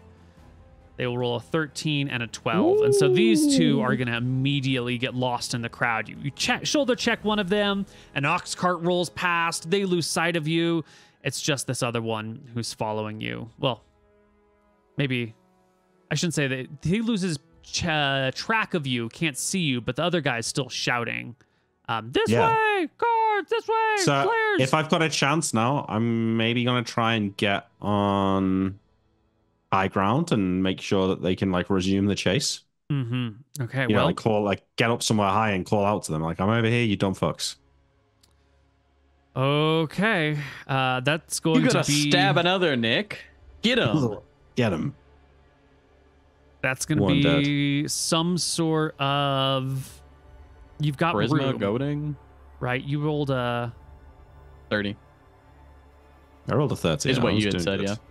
On your dex check, you rolled a 29, and the one guy had rolled a 22, and a 13 and a 12. Yeah. Okay, so you have an advantage of 7 on him from your dex check. You've gained, like 70 feet of space. I think you just need to climb a building, as you said. Yeah. So what's your climb walls check like? My climb walls check's a 12. It's not great. As Pigeon learned last time, a 21 is a success, and you climb your height in a round. If you roll a 25, you climb 5 times your height in a round, so forth and so on.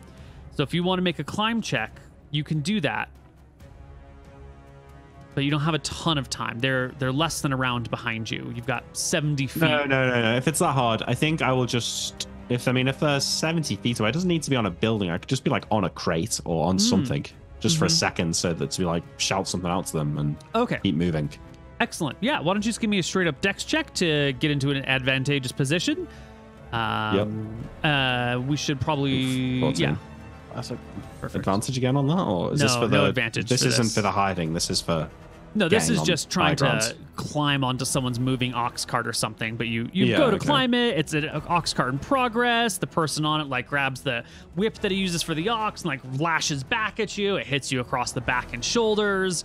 You have to abandon the ox cart approach, otherwise you're going to get like knocked to the ground, and that's no good. And so that's a half move. You can spend the rest of your half running, I suppose. Yeah. Opposed strength or opposed dex again? Dex if it's still at advantage. Yes. 28. Oh, very good. Versus their 27. You will gain another 10 feet, but you did spend half your movement doing this, so they would gain 50. Then close the gap to 20, 60. And then you gain 10, so they're one guy's 30 feet behind you now. Get him, Nick. And you're still headed southward. The other 2 guards can hear the shouts of "Get him! You got Timmy! Get him!" And are probably chasing you, but it's a thick crowd behind you. Now it's been 2 rounds. You've killed one guard. You've got the other's attention, and 2 more are following at least. But I've specifically got the guards that they wanted me to get. These other guards aren't necessarily the ones that they were looking for. I think at this point, I'm going to try and escape. Okay. So, this is enough time of distracting, you think? I mean, how long has it been? It's only been like 2 rounds. Only been 2 or 3 rounds, yeah. But I mean, I don't know, like, how else can I... I'm going to get caught eventually, you know? Yeah. So what are you going to do? I'd like to trick this guy up. If I can find a... I'm just going to keep going. I'm going to keep going. If I get too far ahead, I'm going to slow back down. So let's just roll for this turn. So this is you are now beyond the major intersection. You're heading down this street. There's shouting. I'm going to make a roll to see how well the crowd has responded to the shouts of like murderer, get him, get out of the way. 1d20. High is the crowds respond more. Low is the crowds respond less. 12 is a middling average roll. So I think instead of advantage, we'll give you like +2 on your roll. +2. Yeah. Okay. I'm going to stick with Dex then. Oof, 33. Oh, wow. That's amazing against his 18. Yes. You can move through the crowd, knocking over a crate full of apples and barrels into the road, hopping over it. This guy tries to jump on it, and he clears it, but on the other side, his foot hits one of these apples, and he just face plants into the ground. And when he comes up and you look over your shoulder, you can see he's got like a bloody nose, maybe a cracked tooth from the face plant straight into the ground. And he's effectively losing his round of running as he is dazed and begins to pick himself up. Yeah. Okay. I kind of like, if he beats me on the check, he gets how far ahead? Like, how much does he gain? 10 feet per point that he beats you. What if I fail a roll? Or it doesn't matter? If you fail the dex check, I think you botch it and you fall round, prone. right? Yeah, you lose all your movement for the round. It's like trying to jump over something, and then He's a round back. Mm-hmm. Yeah. Because he just botched his. Standing about 50 feet away from him, I stop and laugh at him as he gets back to his feet. And only when he's back on his feet and like, "Ugh," do I like turn and keep running. And this round, because I've got some speed, I reach for my bag of marbles. I want to turn round a corner and then drop the marbles on the ground and have him like come round the corner and slip on the marbles. Well, you can see, that in this round, while you're waiting for him, the other two guards catch up. Good. And they they see this catch up. guy getting up from prone. No, I sack off the marbles then if there's more than one. Yeah, now there's 3 of them. No, fuck it. No, I'm still going to do the marbles. the marbles are good. I was going to use it to knock him prone and then try and kill him, but I'll just let him fall on his marbles. So yeah, I wait for him to get back to his feet. I see the other 3. When the guy gets back to his feet, I see the other 2. I turn back around running. I run a little bit. I'm still doing deck, so I weave in and out of some corners, and then I pick one corner to drop the marbles and then keep going. All right. Flat dex check this time. No bonuses. Oops, that's not 23. Good. That's good. versus 21, 13, and 14. You will still pull ahead.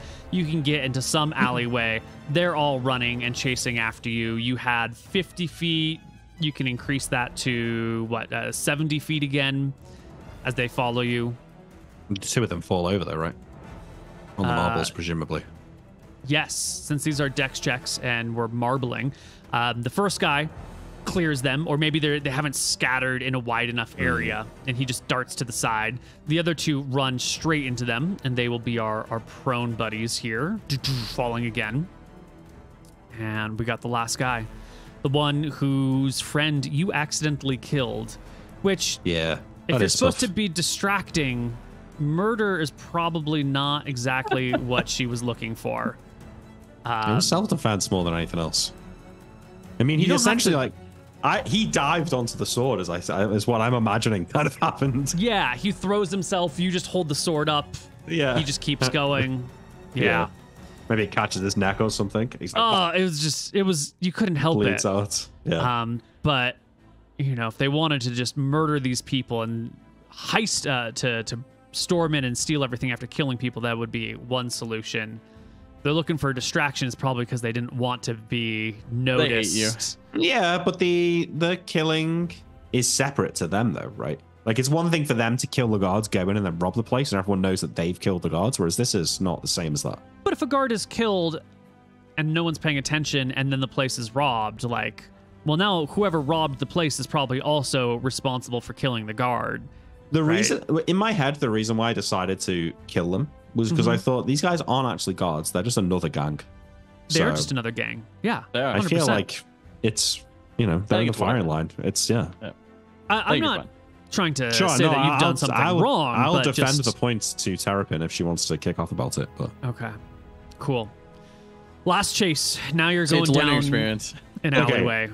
There's not much left in the way of things to dex your way around. This is I think if anything, these guys are now they're fucked, right? I mean, like, they've failed so many checks now that are they even still keeping up? Because when I was failing my checks, I was essentially at one point exhausted and unable to keep running.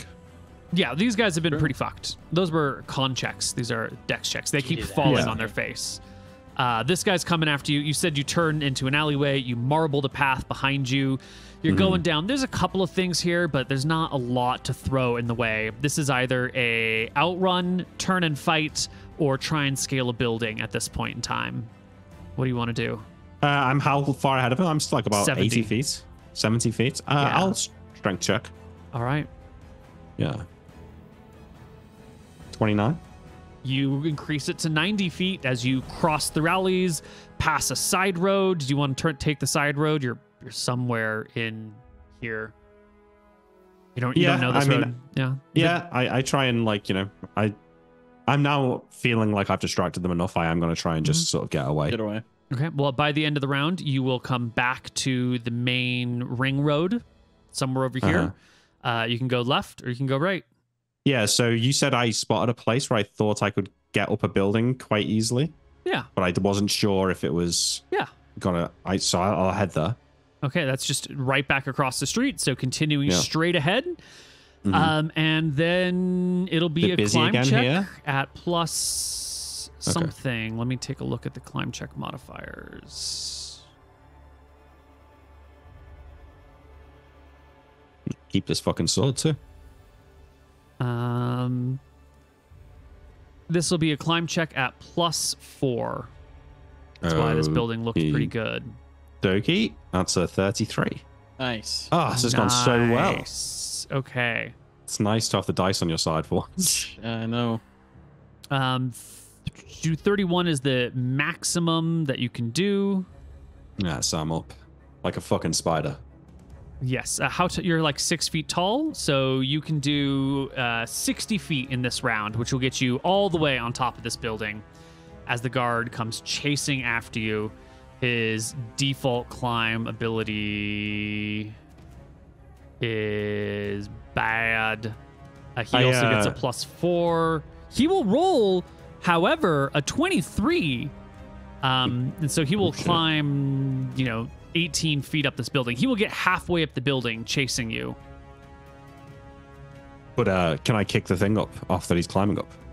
You can just stand on the building and hit him with a sword when he climbs up. Stab him in the head. Yeah, because he's climbing. I can't, he's not on like a ladder or a rope or something. No, this is just a really decayed wall where all the grout is gone. You've just got like easy handholds up the brick. But you're on a rooftop of a 3-story building. He's halfway up the building. You're standing above him. You can push his ass off when he gets up there. How mechanically does that work, Neil? You right? would. So if you want to just shove him off, I can give you a strength check at advantage versus his. If he fails, he falls. I'm sorry. No, wait. It's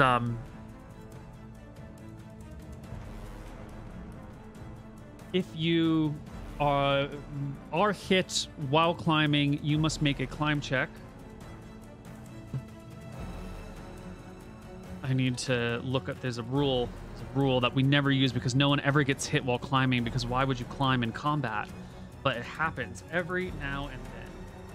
It's got to be something like disastrous. I feel like I could just. There's no way he could avoid being stabbed. Yeah. Also wondering if there's somewhere to hide on this roof so that I could maybe sneak attack him. Like I don't even think there's no like counterplay in real life. If you're climbing a wall and this guy's got a sword, it's just like you don't climb the wall or you get stabbed. Yeah, it's hard to imagine how he could. If struck while climbing for any amount of damage, the character must make an immediate climbing check. Failure, balls. If he fails, when attacking, you get a +2 to hit because he gets high ground is awkward. He only needs a 10 to pass his climb check. Would he have some sort of negative?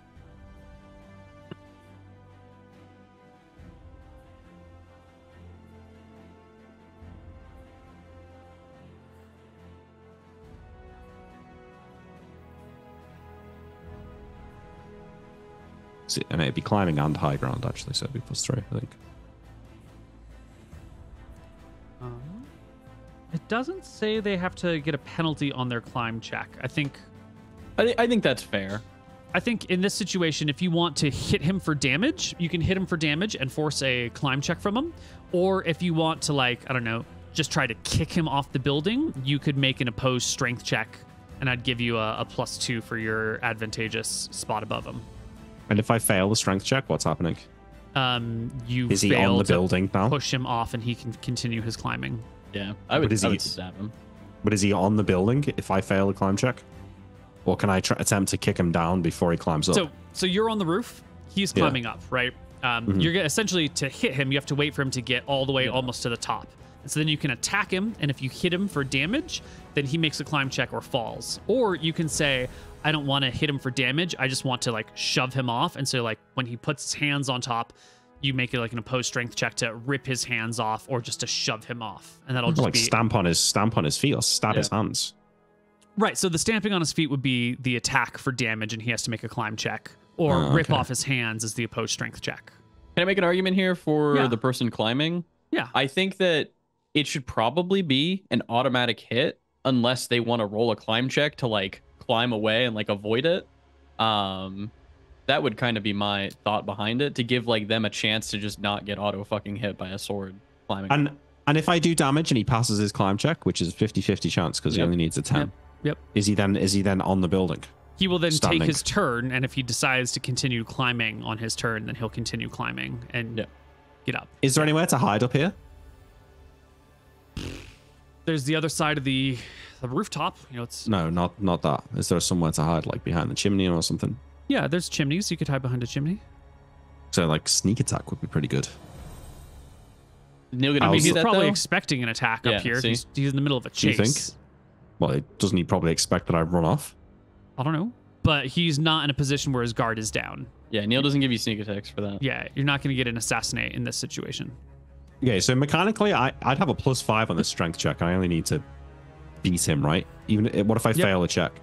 If you fail the check, then you I do wouldn't fail, not 'cause throw I him could've- off the building.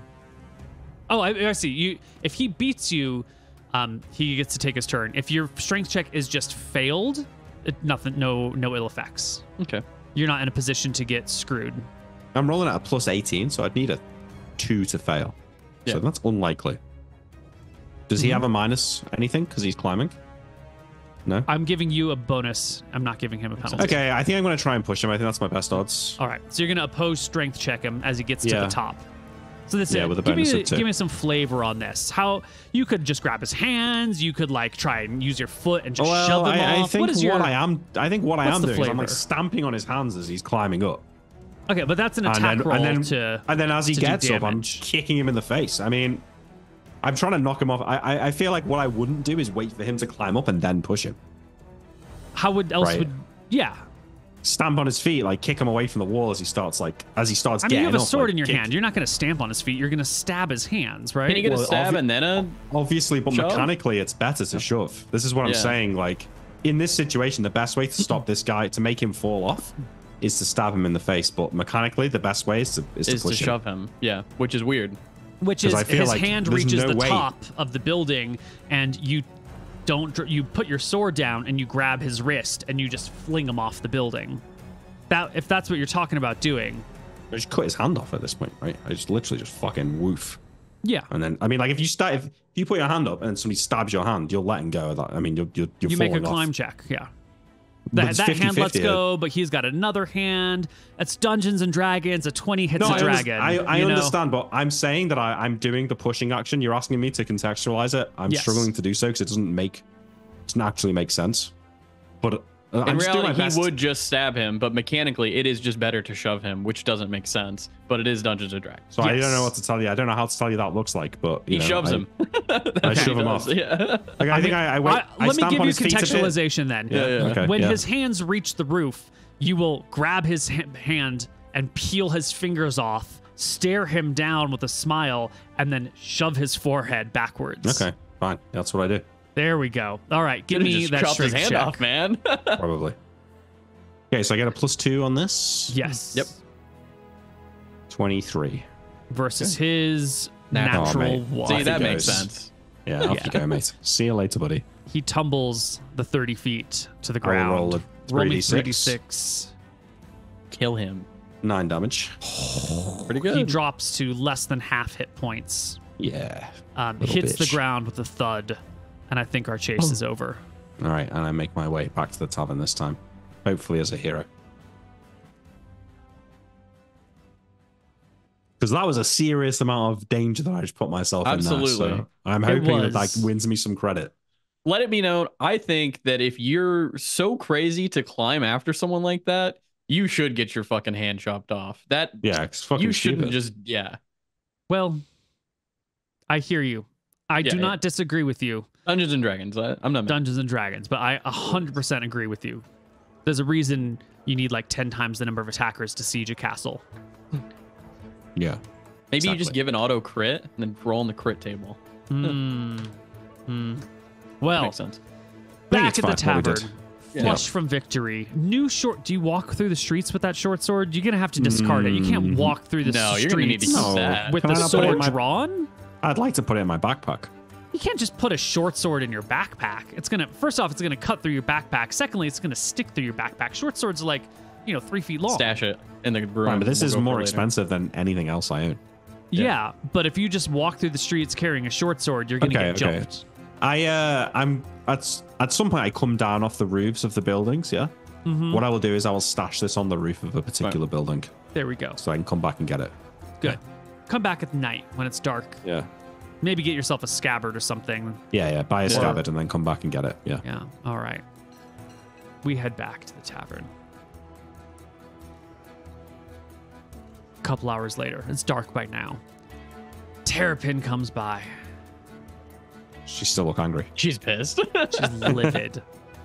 Of course. She motions for you to come outside. Deja vu. I say as I get to my feet and walk over to The her. fuck are you thinking, you goddamn son of a bitch? We're supposed to get in there and take something without getting noticed, and you fucking kill them? Now if we take anything, they're gonna assume that we fucking murdered these people, which we actually would have because we would have fucking hired you to kill a man. Well, we can't actually... do you understand that not only have you completely failed your job, but you've actually made our job so much harder? You bloodthirsty son of a bitch. Are you trying to start a war? Are you trying to get people killed here?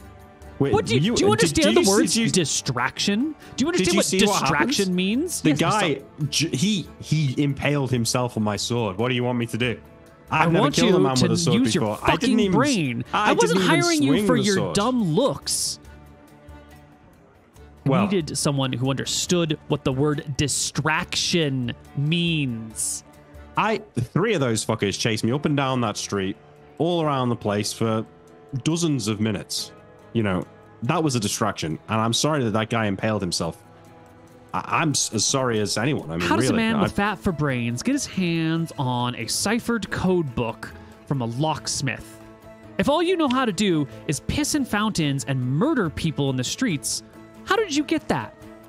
Perhaps your anger is clouding your judgment, and you've made some bad assumptions about me. Maybe I have. I am an accomplished operator. Unfortunately, that guard had a death wish and impaled himself on the sword. I'm sorry about that, but I wow. did get those 2 guards away from that door for a significant period of time. And Yeah. I figured that since they're not real guards, that if one of them, took a few wounds, that it wouldn't be the end of the world. No, but now, if what's in that building goes missing and a person's killed in the process, well, now there's out for blood. Now it's not just, hey, one of our own people might have taken this thing. Hey, who might have misplaced this? Now it's someone has not only stolen our stuff, but they've killed our people to do it. That's open war. We're not trying to start open warfare here. We're not trying to bring bloodshed to the city. We're just trying to get ahead a little bit. We're just trying to nickel and dime our way through this process. We're not trying to fucking...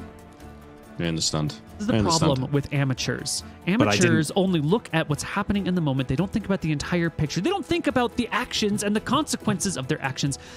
I have a lot Next to learn, time clearly. I need a lumphead to break something, I'll come knocking for you. But anything that's a little bit more meticulous or needs someone with an ounce of intelligence... Oh, you What wound about me, Terrapin. your assistant, Pigeon? Yeah, The brains well, behind the fucking operation. What I admit, I am the looks. You obviously already mentioned that. I am the looks of my operation here, and I am the brawn. I can obviously hold my own in a fight. You don't need me to tell you that. But my nephew here, he's way late at the moment, but he's the real he's the brains of the operation, you know. So for now, fine, I understand what you're saying, but don't count us out, because when the wet bandits are in full effect, there's nothing that we can't soak it with piss. Wow, I would just fire you immediately. She mouths as if she's trying to say something, but no sound comes out. She puts up her hands. Stunned silence. I'm used to it. I look to Grom with a sort of like a look like that went well. I think that went well. He just shakes his head. Wow. We're gonna skip ahead until Pigeon's recovered. You're not gonna get any more work for a little while. Despite her anger, I think I've done a good job there. I clearly made a name for myself. You did something. Number one, yeah. So I think it's fine. And I got a short sword, which is And you got a short sword, so fuck. 30 gold. So yeah, I would go back and get my sword nail and buy a scabbard. Excellent. Yes, you can buy a scabbard. You can get the sword. I don't know, some paltry check to secret the sword through this night. I don't know. Roll me a d20 and don't roll 3 or lower. Yeah. Good. Cool. 6. We're gonna skip ahead Does until when Pigeon is Patricia recovered. sleep in the same bed as Pigeon? No, she sleeps on the couch. One night, Pigeon will invite her. You know, come on. Just come lay down. No, you need your rest, sweetheart. Don't. That's all right. He doesn't posit the question again. That's nice. That's good. It's good. Good. 20 gold will need to be shelled out, 200 silver for rent, which you should have. Yeah. Can we get a smaller place that doesn't cost as much, or? No. No, okay, that's fine. Nope. This is your monthly expenses. Unless you want to just sleep on the streets, No, but then we're it's still 6 gold per one person other thing, per month for food. Can and I everything. pay 5 gold off my debt? Yeah. Oh, it's only that's smart. So it's only 450 silver. Yeah. If you have the cash. Well, I mean, I could pay the whole thing off actually. But do we need 800 silver? Do you think? Well, you're gonna have to pay 20 for rent, and you're probably gonna need other equipment. You needed that Yeah. scabbard. Did we get the scabbard costs? No. Let's just do the money counting. I guess we can do it now. I guess it doesn't matter. I think I'll pay off some of it. So I think I pay 5 gold and 150 silver off now. So it's now down to 300 silver. Is that okay? Yeah. I want to get to Harrow Way. Yeah. How much does the scabbard cost? A scabbard. Weapons. Scabbard sheath. The scabbard is going to cost you 20 silver. All right. Nothing. Okay. That's time. Thank you for your hospitality, Patricia. I'll pay it back, I swear. Okay. Get 363 by that week and 399 here. So Pigeon is recovered, and did you shell out 20 gold for rent and monthly expenses? Yeah, done it. Excellent. So April the 7th, the Sunday, Pigeon's recovered. The party's back together again. Your current debts are up to 399 silver because it's at 10% every week. But hey, better to pay those premiums down early. The party's ready. Yeah. So the debt is at 399 right now. Yep. Yeah. We talked about going to Harrow Way. I think that's a good place to go. Yeah. Okay, so I assume Patricia tells me that Pigeon's back on his feet. I go see him and we leave together. I give Patricia a hug. I tell her, You're so wonderful. I promise I'll pay you back, and I'll never forget this. And you're the one.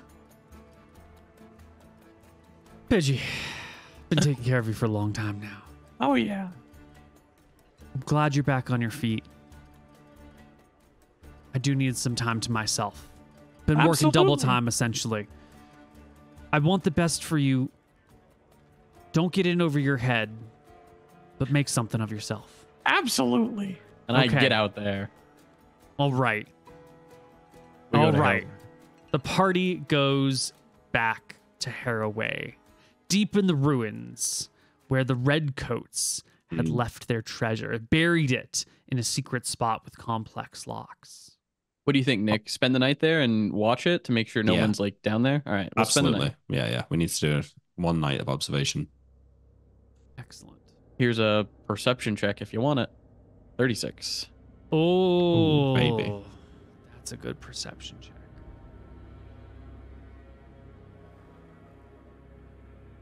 It's a great perception check. That's great. One of the highest perception checks you can probably get. I can't see how you get much higher, really. 20 and an extra 1 in your 18. Yeah, I guess. that's it, yeah. It's not much. There's not much you've not seen with that, really. Seen it all. Yeah. What you see, Pigeon,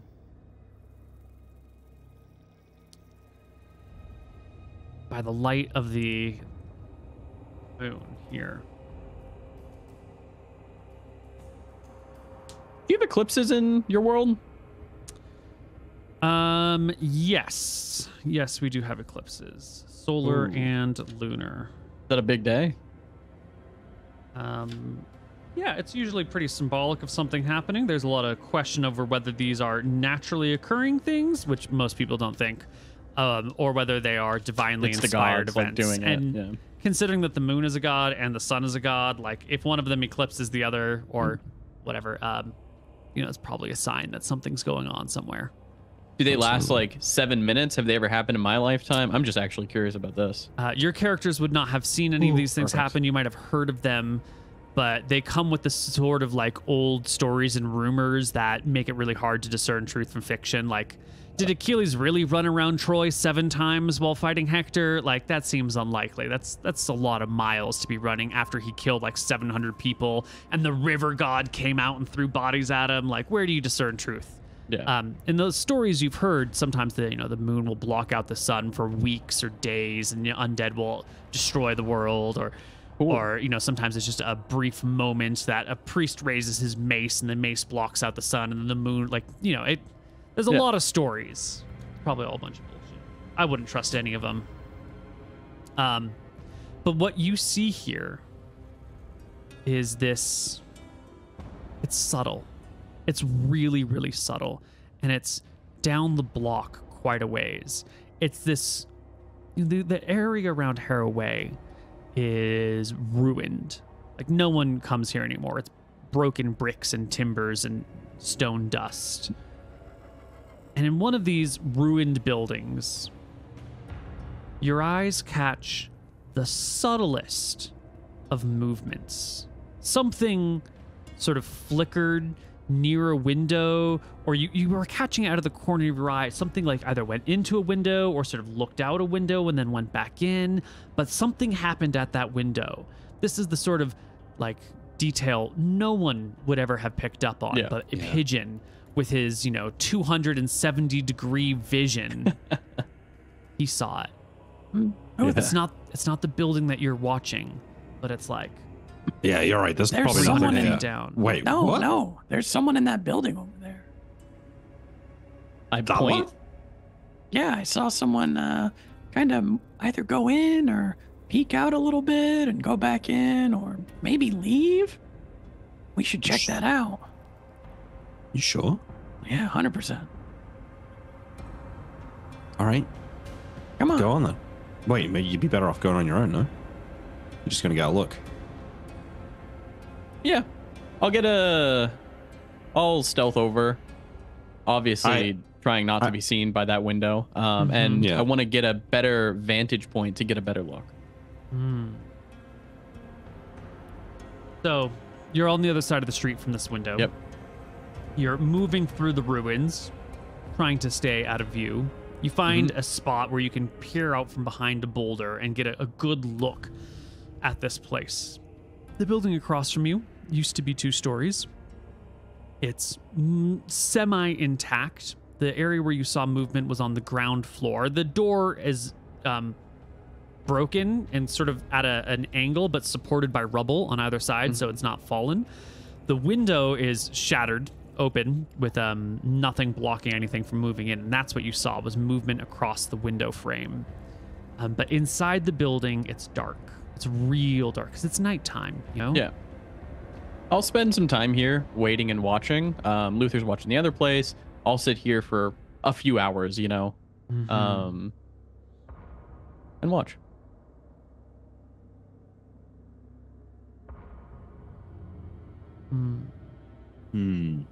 We observe.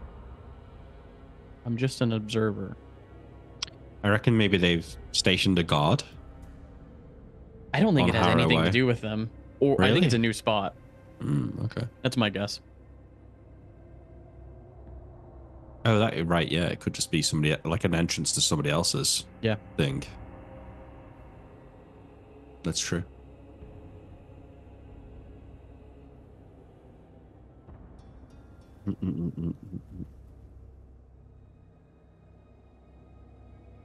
Remembering I've got to go in 20 minutes. Yeah. You wait, you watch, and then you see something begin to slither out of the window. Oh, shit. It is 2 feet tall. It's humped and hunchbacked, grim and inhuman in appearance. Its hide is mottled and warped like the surface of a human brain. It supports itself by 2 main tentacles, which act as legs, and by a handful of other smaller tentacled limbs. Massive jaws, horizontal, line its underside. It's like multiple series of jaws. And the forepart of its face, its body, it's one central like orbish thing, has 5 eyes, the color of melted gold. Its hide is a sickly rainbow of shades, like light reflected off an oil slick. Would I have any idea? No. No. You've never seen something. I mean, it's a demon. Like we know That's we know what I would. there's- I don't know what that is. Yeah. Like That's we know sweet. there's demons. Yeah, We've not we know there's seen them. demon. We know there's undeads down here. It's We've gotta seen be a undead. It's got to be a demon of some sort.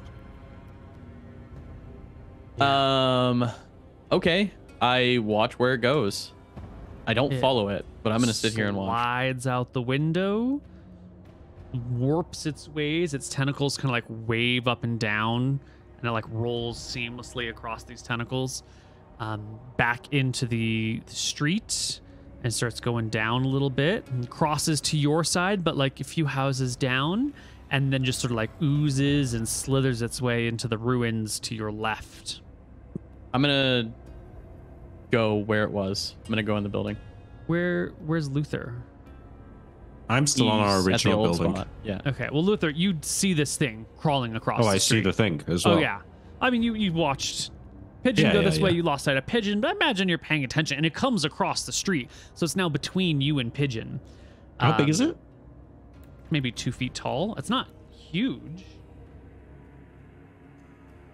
But it's, I mean, it's, you know, it's got a So way. I stare at open mouth at this thing as it goes past the building that I'm on. And then when it eventually like gets past me, I turn back to look at the building where Pigeon was. And you see Pigeon going in the window. All right. I think I cast one look back at the beast to make sure it's not turning around. And then I scoot down the side of the house and head over to him. Yeah. What the fuck was that? Don't know. I'm gonna check the inside. Is there anything in here? Let's be quick, because I don't want to be here when that thing gets back.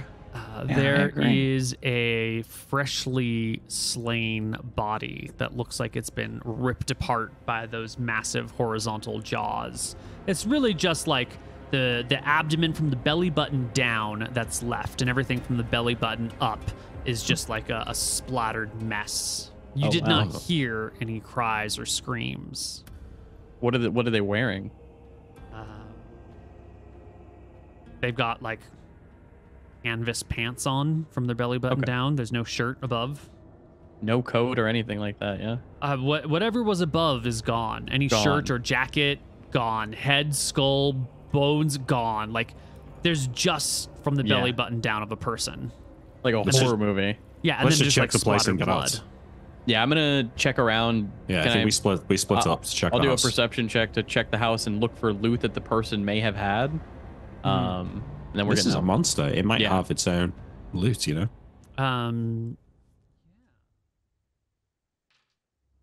Roll on the treasure table. Let's go. Go. Yeah, you actually find a bag with 4 silver and 7 copper in it. Take it There's there. a dagger that you find as well. These Take are, that. just sort of scattered about. The bag is open and spilling the coins onto the ground. The dagger, maybe it was thrown, maybe it was wielded and then dropped. I take the dagger But as well. no signs of hands or body. I'm gonna look for. I'm gonna spend some time here. Like it's gonna be a. We're in Harrow Way, area.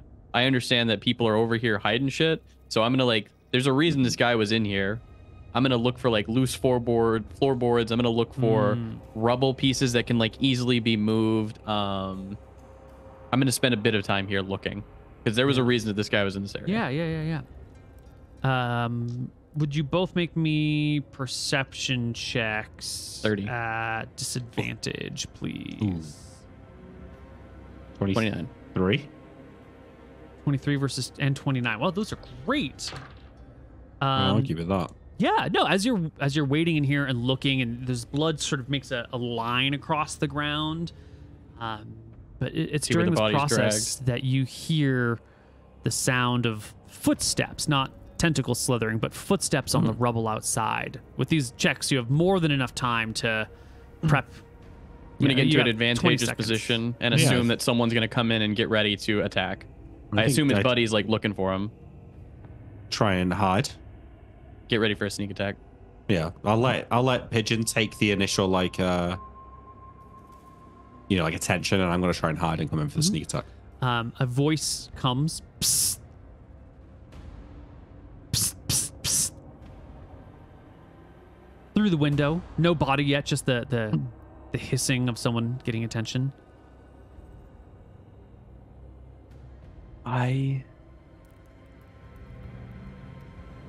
Then a leg comes through the window, followed by a torso. The other leg, And a head. full human, I steps attack. into the. Okay, go ahead and make I me your go attack.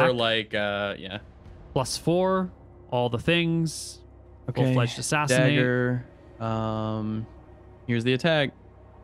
Ooh, I'm doing my cool dagger. No, I'm not doing the cool dagger. 11 Plus the 4. plus 4, 15. 15. And what level are you? 4th. So multiply the damage rolled by 2 plus 1 for every 5 points of AC cleared. You rolled a 15, so 3 times damage with your dagger. So 3d4. 3d4. Actually, it's 1d4 times 3. 1d4 times 3. Yes. 6. 6 points. And I get 2 attacks per round. Can I hit him with another? It doesn't matter. The body hits the ground.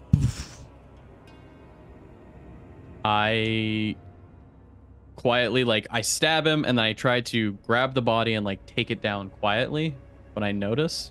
Mm-hmm. I come out from my hiding spot. Well, And I'll search it. I don't say anything as Pigeon searches the body. 3 silver, 4 copper. Just chump Take it, Nick. change on these broke-ass bitches. This person He's probably also looking for has his- a dagger at his side. Mm-hmm. He's probably looking for his friend. Yep. I'll take his dagger. Yep, the guy's got a small pack that's empty, looking like it's waiting to be laden with goods. But that's it. Just money and dagger and empty pack on this guy. And nothing else was in here, correct? Yeah. Yeah, the room Perfect. didn't seem to have any. You made your perception checks. Yep. There were no loose floorboards. There was no. They're out here scavenging. Probably They got caught. scavengers. Yeah. We'll go to Harrow Way now. Yeah. We don't And I'll need to pick fight the this lock. thing. Mm-hmm. I'll hold the top of the door and make sure the axe doesn't come fucking crashing down on me. Mm-hmm. I'll Yeah, go We didn't see inside. any. We didn't see any movement in Haraway. No. Yeah. No. But as you get there, Mhm. and as you start to do these things, you'll notice the axe is missing. The Okay. trap is disarmed and just removed entirely. Then you can go to the lock, the Yep.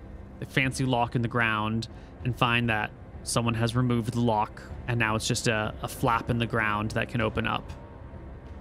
I think it's worth going down here and Yeah, looking. I agree. Yeah, Let's check we it go. out. Yeah. We go. Mm-hmm. Yep. You head down the stairs. I close the doors. We head downstairs. Yeah, I mean the hatch now just literally has a hole where the locking mechanism used to be. So Fine. if it's closed, there's no way you can get trapped inside. Yep. You can Well, head down unless the hall. someone comes locks it. No, like the locking mechanism is gone. Like Oh, you it's could, gone. You could just reach through the spot in the Perfect. door. Yeah. We go. You head down the hallway. You get back to where all the bodies were. Where all the The little- doors, you mean? The doors. No, right? like the door. Yeah. interred bodies. Yeah. Right. And you know, anything that you might once wanted to have down here It's gone. yourself is gone. Someone has come and dismantled and taken anything that could have been useful, and now it's just you and the corpses. Let's keep exploring because this went further. Yeah, I'd like to know how big this place is and Yeah. does it lead anywhere else? Essentially. Right, these catacombs. Great. Mm-hmm. Give me intelligence checks. I'll leave As some you- marbles behind to like make our way back. Good Yeah. job, Nick.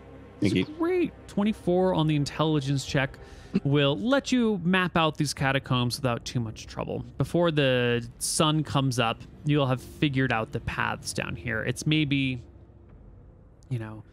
room for 1,000 bodies-ish, ballparking it around here. There's a lot of little twisting, winding paths and passageways. There's clearly an area that is meant for like slightly fancier, wealthier people that have like nice, bigger internment spots.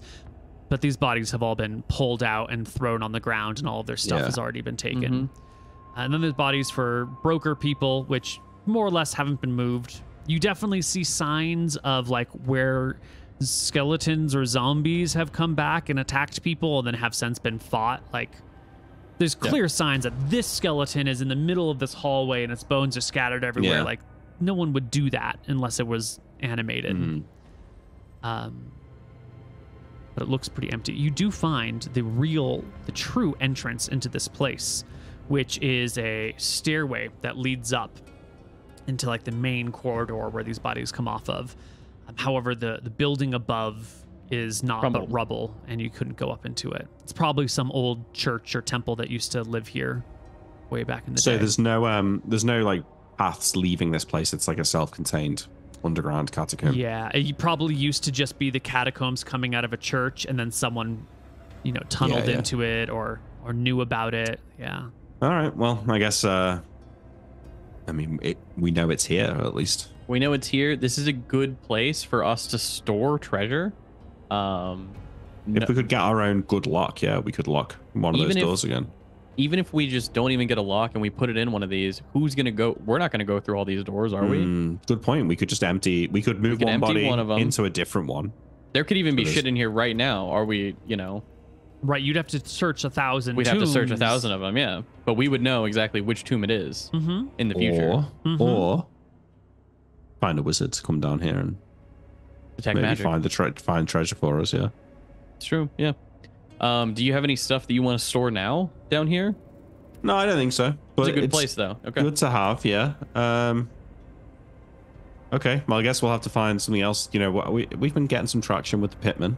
Yeah. I am keen to explore more of the underground layer, but I think for now we'll have to content ourselves with thinking about this as a hideout. Agreed. Well, I'm going to okay. leave you with a small hook for the next time, which is you go home, you rest. The next day, you probably head down to Rusty's Hook.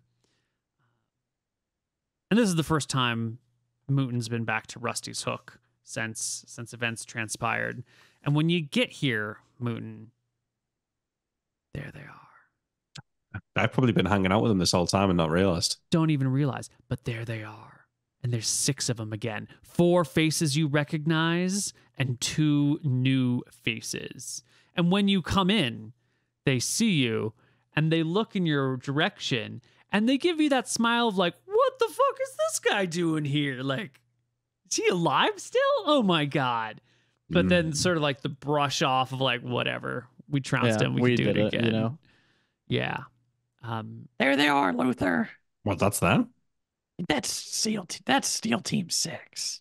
I didn't realize they've been here this whole time. I've been seeing these guys for weeks. I hate them.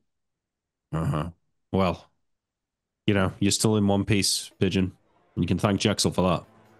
Yeah. I think, you know what they say. Revenge is a dish best served cold. Let's let them have their victory for now. We'll show them who the real men are when we're full-fledged members of the gang and we're rolling in coin. Then we'll come back and get our gems. Yeah. As you say that, and as you get ready to sit down and move on, you can see one of them motion upstairs. Kind of through that center area in the direction of a fireplace upstairs. Another guy gets up, pats a bag at his side. I can't see Hudson. And begins to head the bag. upstairs. What's the little place in the bag? Oh my God, they have our Gemstones. shit. It's his bag. You can't tell what's inside of it. There's no way. So we are watching this guy as he walks up the stairs, and it's as he walks up the stairs that we both notice the bag at his side. Yeah. And that's where we're going to leave our session. All right. You got your gems. It's probably that, right? Yeah, Probably. probably.